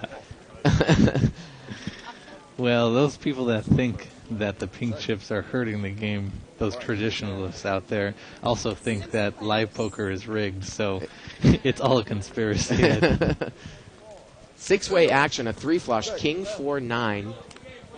Mike there in C3's picked up top pair.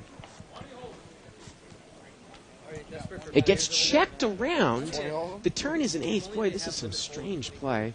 Turn is an ace. No one has an ace. Let's see if Mike fires now. Nope. It's going to get checked around again. And George in C8's got the only diamond. Another ace comes on the river. And Mike has got the best hand. And now he puts a bet out there. Boy, is that is... It's just so weird, you know. But he might... Look at this, though. Rich is thinking about calling with the 9. And he's going to get a call, so he gets a value call. So he actually bets and gets called, and he has the best hand. King Queen is going to take it down. How about your phone number? Wow.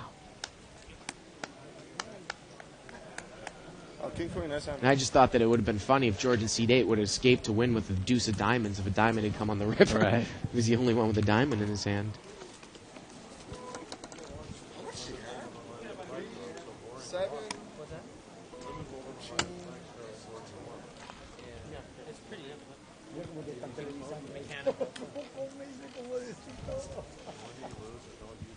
Again, we are here live at the bike. We've got about a half an hour left in our show. This is a $200 restricted buy-in, no-limit game. The blinds are 3 and 5. The yellow chips are $5 chips. The purples are 25, and the blues are 1s. My name is Bart Hanson, and I'm joined by Terry Crow tonight. Tonight we're doing a little bit of a special bounty game. Anytime you win a pot with the flop, you get a pink chip. The person with the most pink chips at the end of the night wins $200 in a jacket. And we have seen some incredible action. George in C8's going to bet 50 with King 9, top pair. And Barry's going to call with 7-8, second pair, weak kicker. And Mike is in there with Queen 10. He's got a gut shot with overcards. Bullshit. 4 clubs comes on the turn.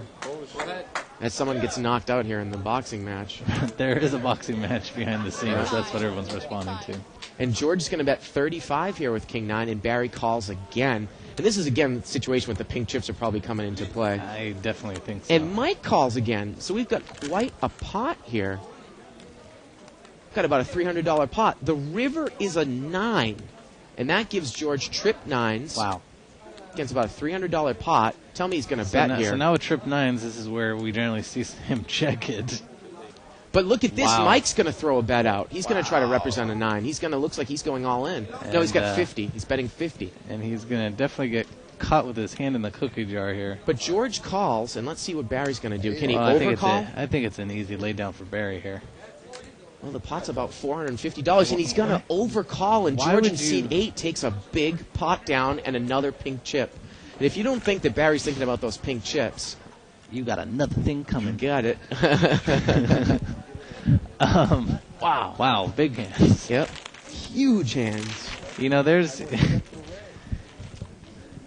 I'm validated once again that King 9, you know, there's another example of not having to play just premium hands and getting paid off continuously. You've seen that in Rich tonight as well as George. Are you at 10? Oh, good hand. Should turn and should river. You should just go in on the turn. And of course, you can follow this game and respond with comments, suggestions as we take a look at Seat 4's monstrous chip stack. Go to 2plus2.com.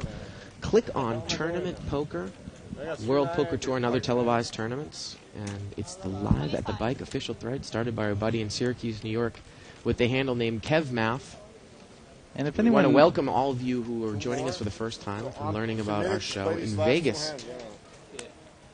Now George raises with ace king. That's the first time we've seen him do it in seat 6. First time. That's the first actually pre-flop raise we've seen tonight. Barry calls with a 3-4, and Mike is in there with ace 9. 4-way action. 3-10 jack. Barry outflops. Oh, excuse me, king jack. Ryan's got it there in seat 2, and he's going to make a pretty big bet here. But as we've seen earlier in this evening, ace king is going to make the call. And now Barry, he's feeling like he wants to gamble for those pink chips. Is he going to call with bottom pair? He's going to make the call with bottom pair. Unbelievable. The turn is a deuce.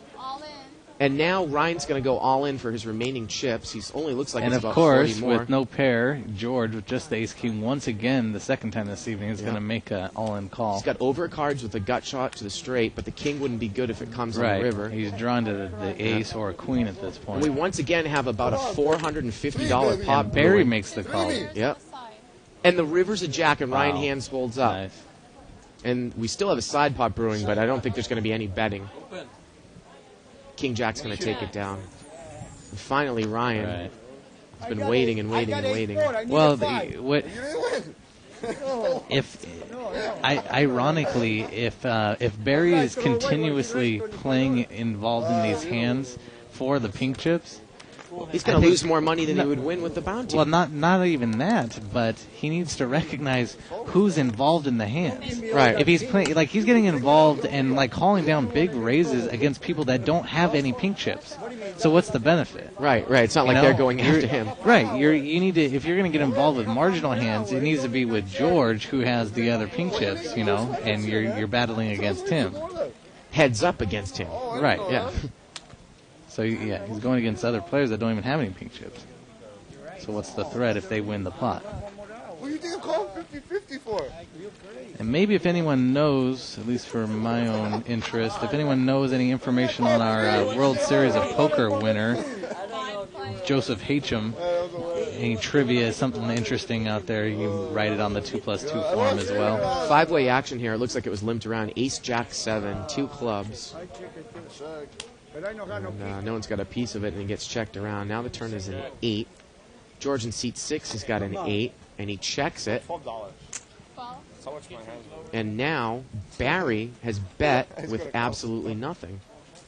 But zip and pip. And Rich is going to call with pocket 6s. It's a $12 bet. And the George in seat 6 calls, and the George in seat 8 calls. 4-way action, insane action. The river is a 9. Wow. So that's going to give the straight to George and Barry now. And you can see in standard fashion. George is going to go in for 100. Oh, excuse me, 3 straights on 3 board. straights. Yeah, all 3 of them's got straights. See what Barry does from behind. If he's just going to call or he's going to raise. No, he's going to call. Yeah, and they're all going to chop it up. Yeah. And the beautiful thing about Barry is he gets the pink chip. He's going to get the pink chip. I believe George in seat 6 will get the pink chip because he's to the left of the button. Am I mistaken? I got 3. I don't know. I think it was closest to the button, right? Well, I think it's generally to the left, just like the extra blind chip would generally go to the left of the button. I think it might be the same. Over here. Right there. He's looking for the 10 queen. Yeah, that was good. So, 3-way chop. No, split butt goes First one next to the button. Left of the button. That's what we were doing. There we go. You're right, Terry. But you can definitely see the interest over the pink chip dictating a lot of how this game is going. Yep. I suppose they have a 10 queen. He went all in. Yeah, well, I know, see, he bet. I'll go all in. But when he bet $100, I put my break, Maybe he got a 10 queen.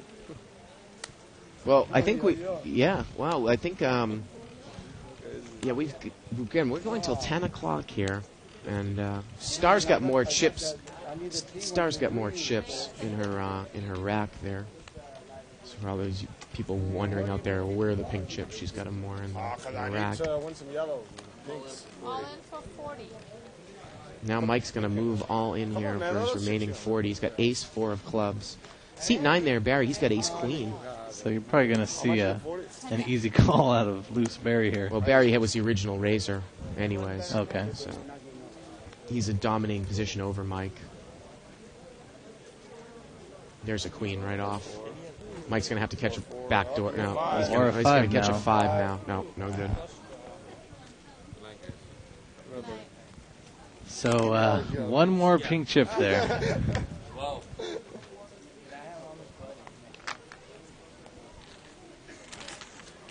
So we might see Barry possibly tied for pink chips in the lead now. Pretty soon we're going to do a hand countdown. I was going to say maybe 5 hands left, probably. Yeah, if Tim... Okay, well, we're not going to announce the hand countdown. We're going to stop it right at 9:45 and do a count and then play a few more hands. That's how it's going to run.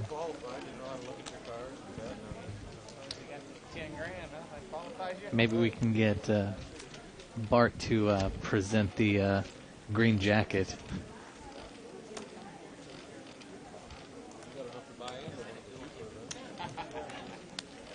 6 players.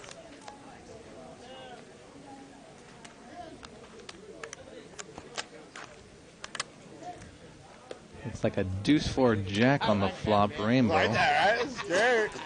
Scary. Scary. I don't even think I can call. It's like, oh, how much? 10 bucks?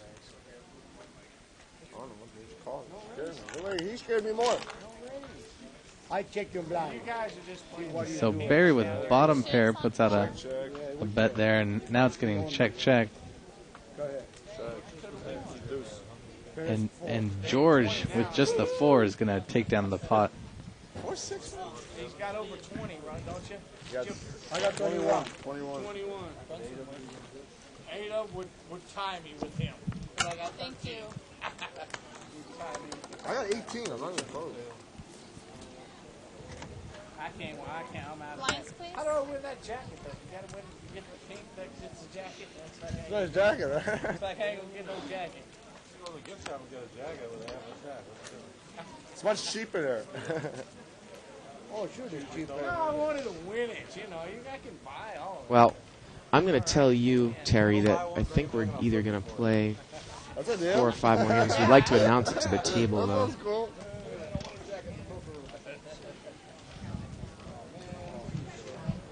So, Terry, after this hand, we're going to play 3 more hands. Okay. That's what I'm hearing here. Now, Ryan's got pocket queens in seat 2. So once that announcement is made, limited to 3 more hands to the table, Barry's going to go and Crazy. play every hand. We're going to get an accurate chip count. And then, Right. So it's a raise for queens. It's like maybe to $50. Ryan's played really tight, almost as tight as Garland. Right. Ace king there for Barry in seat 9. Make it 120. And he's going to re-raise to 120. And now what does Ryan do? He's seen Barry play crazy. Does he smooth call? Does he move all in? Well, it's going to be interesting here. I might be confident against Barry that I might move all in. He's just going to call. He's just going to call. So we're looking at a $250 pot. And the problem with this is that Barry has position, so any scare card that comes out... Actually, Ryan has position Well, there. what I'm saying is Oh, Barry first. Yeah. in first position. If any scare card comes out and he makes a move, He's like going to he move all does, in. No, but the queens quickly call. They quickly call, So- and Ryan's going to be in the lead here. Possible bad beat ensuing. 2 live ones? Yeah, 2 live ones. The turn is a 5 of spades, and the river is a 9 of spades. So finally... and look how much money Barry's put in to try to win these big chips. Right.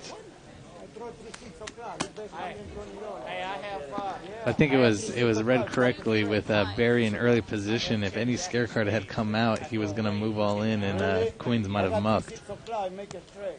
I make it flush. You make it flush, yeah? Of course, I'm not playing it. That happens. I know play too. You lose half and you lose half. What a pot. Wow. Give me the pink one. All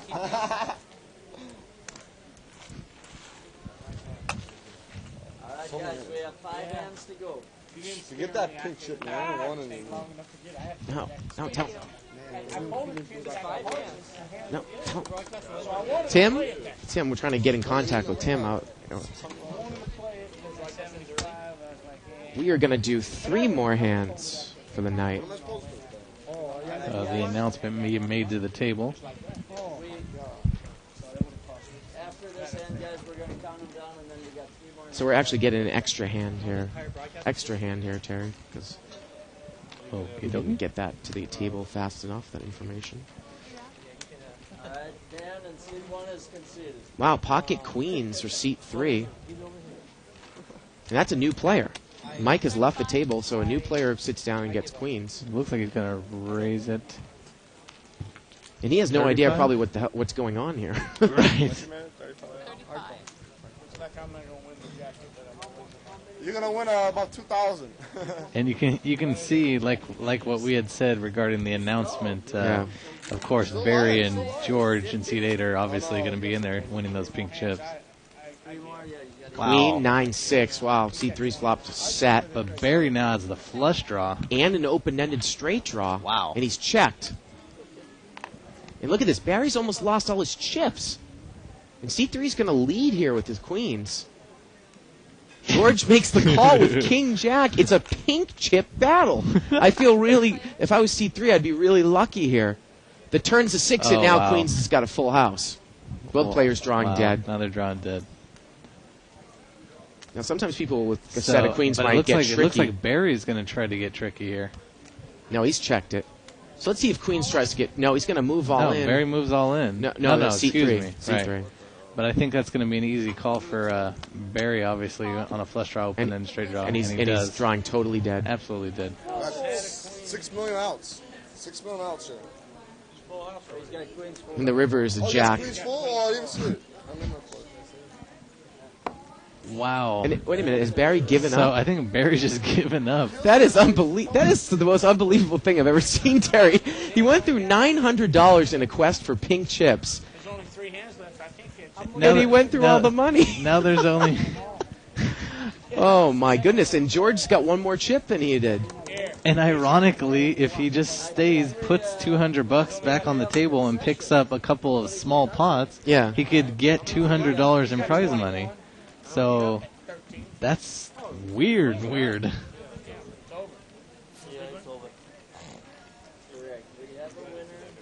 So we have a winner, George in seat 8. What a bizarre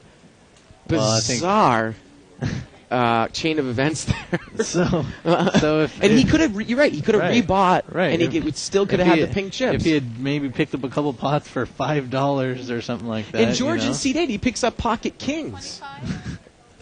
And he's going to smooth call. And Garland, again, he's got ace king in seat 5. So the only hands that we've seen Garland play, really, is the ace king. So that is unbelievable. There's the jacket. There's the payout. And 4-way action here. Kings did not re-raise. 6, 5, 8, rainbow. Dan's called with the 4-5 suited. Let's see if Garland does a continuation bet. Well, he's not going to. So at this point, and George is going to bet 200. 200. So our statement of over-betting to pick up pots so that you can win the pink chip is actually discredited here as George bets 200. Well, I mean, if no one can catch up, it's not like a super satellite where you'd want to necessarily, get out of the way. Well, I'm just saying a $200 bet there, pretty large bet. Hey, all you people out there on 2+2, we've got about 10, 15 minutes left in the show. I'm asking you guys, what did you guys think about tonight? Again, comment section, questions, suggestions, especially suggestions. Tell me if you'd be interested in watching another night like this. Thank you, sir. Thank you for the jacket. Oh, my pleasure. Is that right? And you can post it after the show's over. I'll go back and read the thread after the fact. So, give me your input on this night. Because again, I wonder if poker traditionalists are rolling over in their graves now. I mean, this has got to be the craziest night, one of the craziest nights we've ever had on Live at the Bike. I think those traditionalists tune into live to see some crazy play, in general. So, It provides definitely more entertainment. We're going to see six-way action. You imagine if he actually upped the bounty to, say, $300 or $400. Right. Wow, someone's got 4 or 5 at seat 3. He's flopped the nut straight, and he's checked it. Checks it, Yeah, go ahead. allowing everyone to catch up once again. But Dan's got 5-6, and he's going to put a bite in from the button with second pair. You know, there's no more pink in the pie. I don't care. Why do I choose that? And he's going to check raise. You know, Yeah. I've played with seat 3 before. He's a pretty solid player. Yeah, Don't he know is. his name. Yes. And Dan's in trouble here. So Dan's I in think trouble. Dan actually might throw it away here for a re-raise of that amount. No, he's going to call. Okay. I think it was an $80. So the pot's about 170 now. Turn is an ace. So. And now Dan mucks. I just wonder if and he shows the straight. I just wonder if real solid players like a Russell Fox or a Dan are happy to play at a table like this, or if they would rather kind of have it as a tidy table. I know that. And obviously, Dan, Russ Fox took well, a big hit tonight. Well, you know, I know that Dan appreciates playing at tables where, you know, there's a lot of loose players because he knows in the long run he's going to make some money. Right, right. You know, I think maybe some of Russ's plays tonight were a little bit questionable in terms of committing a little bit too much money. Yep.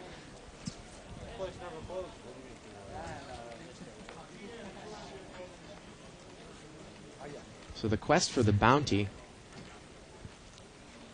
made seat 9 go broke. No. We got a big board. We're going to fill it up right now. It's a funny comment on 2+2 by Russ McGinley that I'm going to read after the hand. 2 players, 9-5-5, 2 hearts. He makes a good analogy. Turn is a king of hearts. And Ryan's going to throw in a bet. Ryan's played pretty solid about the half an hour we've seen him play.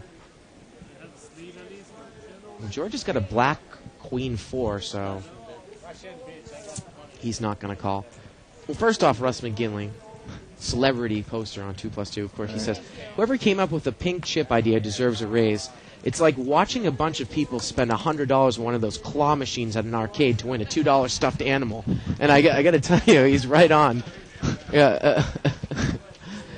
And and ironically, if you were to ever come over to Jennifer and my house, you would see all the Denny's stuffed animals that we have, being that after every tournament that there's this Denny's down the street, and since we're all here till like 4 in the morning playing in these tournaments, we ritually go to Denny's and sit around one of those claw machines and spend like $50 trying to win these stuffed animals.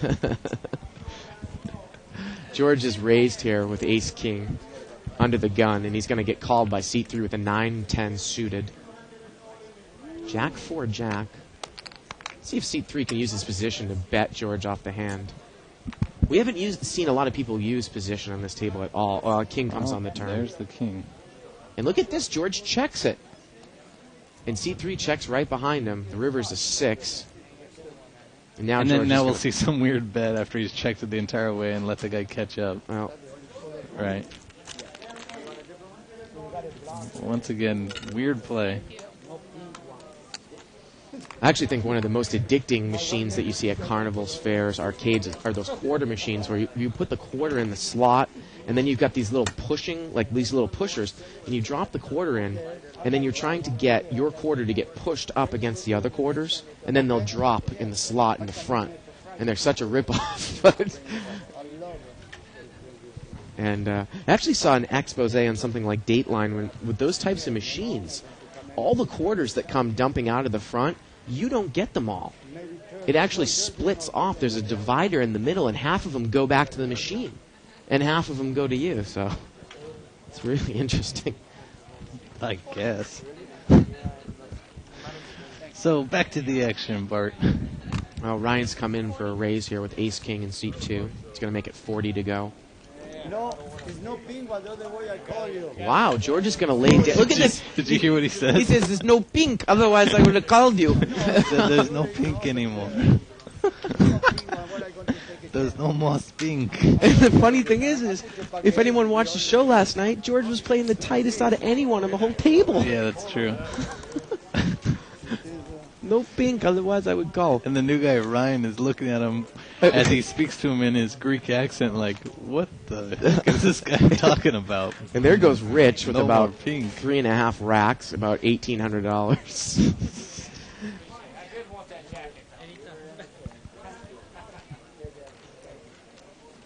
you next Saturday. Yeah, I definitely think that the pink chip was a good idea. Yeah. Raise to 20. Seat number 1 there. Deanne's going to make it 20 to go with Ace King. And we've seen a lot of people pick up some huge hands here too, pre-flop. Right, Lot. lots of aces, lots of ace kings tonight. Kings. I think we've only seen kings once. 4, 6, 10. Now Dan's been playing pretty aggressive, but George there in seat 8, he's got top pair. Well, it's surprising to see him call with the 8-10. He was in the blind, and he's going to lead. George leads. 25. And Dan's going to make a smooth call. Wow. Well, I think he knows. Obviously, he knows behind that he is behind, being that his last comment regarding George was he only bets when he has the nuts. Oh, there's the turns, the king. That's a great card for Dan. It's about a $100 pot. Dan's going to bet 40 into it. And this is where he shows George mucks. And I guarantee if that bounty was still there, he'd be trying to spike the 2 pairs and trips on the river. A little bit climactic though, because I thought we could have seen some real crazy action in the last 3 hands, but seat 9 just couldn't contain himself.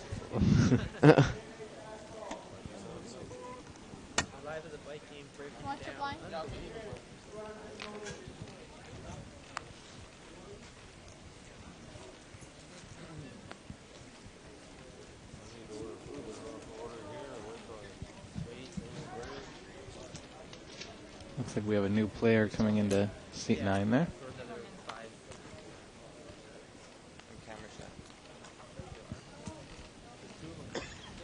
What's that? This is going to be our second to last hand, Terry. We've had a fun time. What? Oh. No senior citizen discount? Gotta see an ID first. Looks like this one's going to be limped around. 5 players. 5-way action. 6, 4, 8.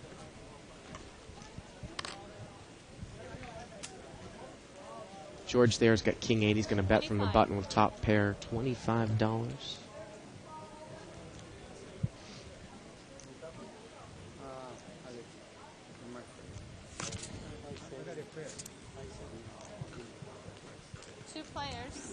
And look at this, the 4-5 in C3 is going to call with bottom pair and a gut shot straight draw. A deuce comes on the turn. And now he's double gutted, it looks like. A 3 or a 7 would give him a straight. With a pair.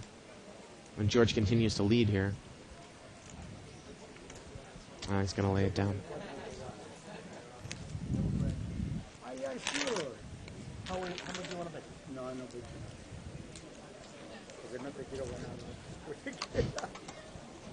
Thank you. And this is going to be the last hand of the night.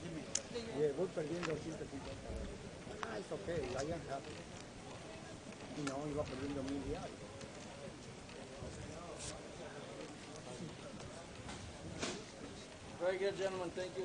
The game's going to continue. So definitely a good and interesting Seems like game we're getting tonight. some positive feedback from Right. the people that are writing up on 2+2. So this last hand of the night.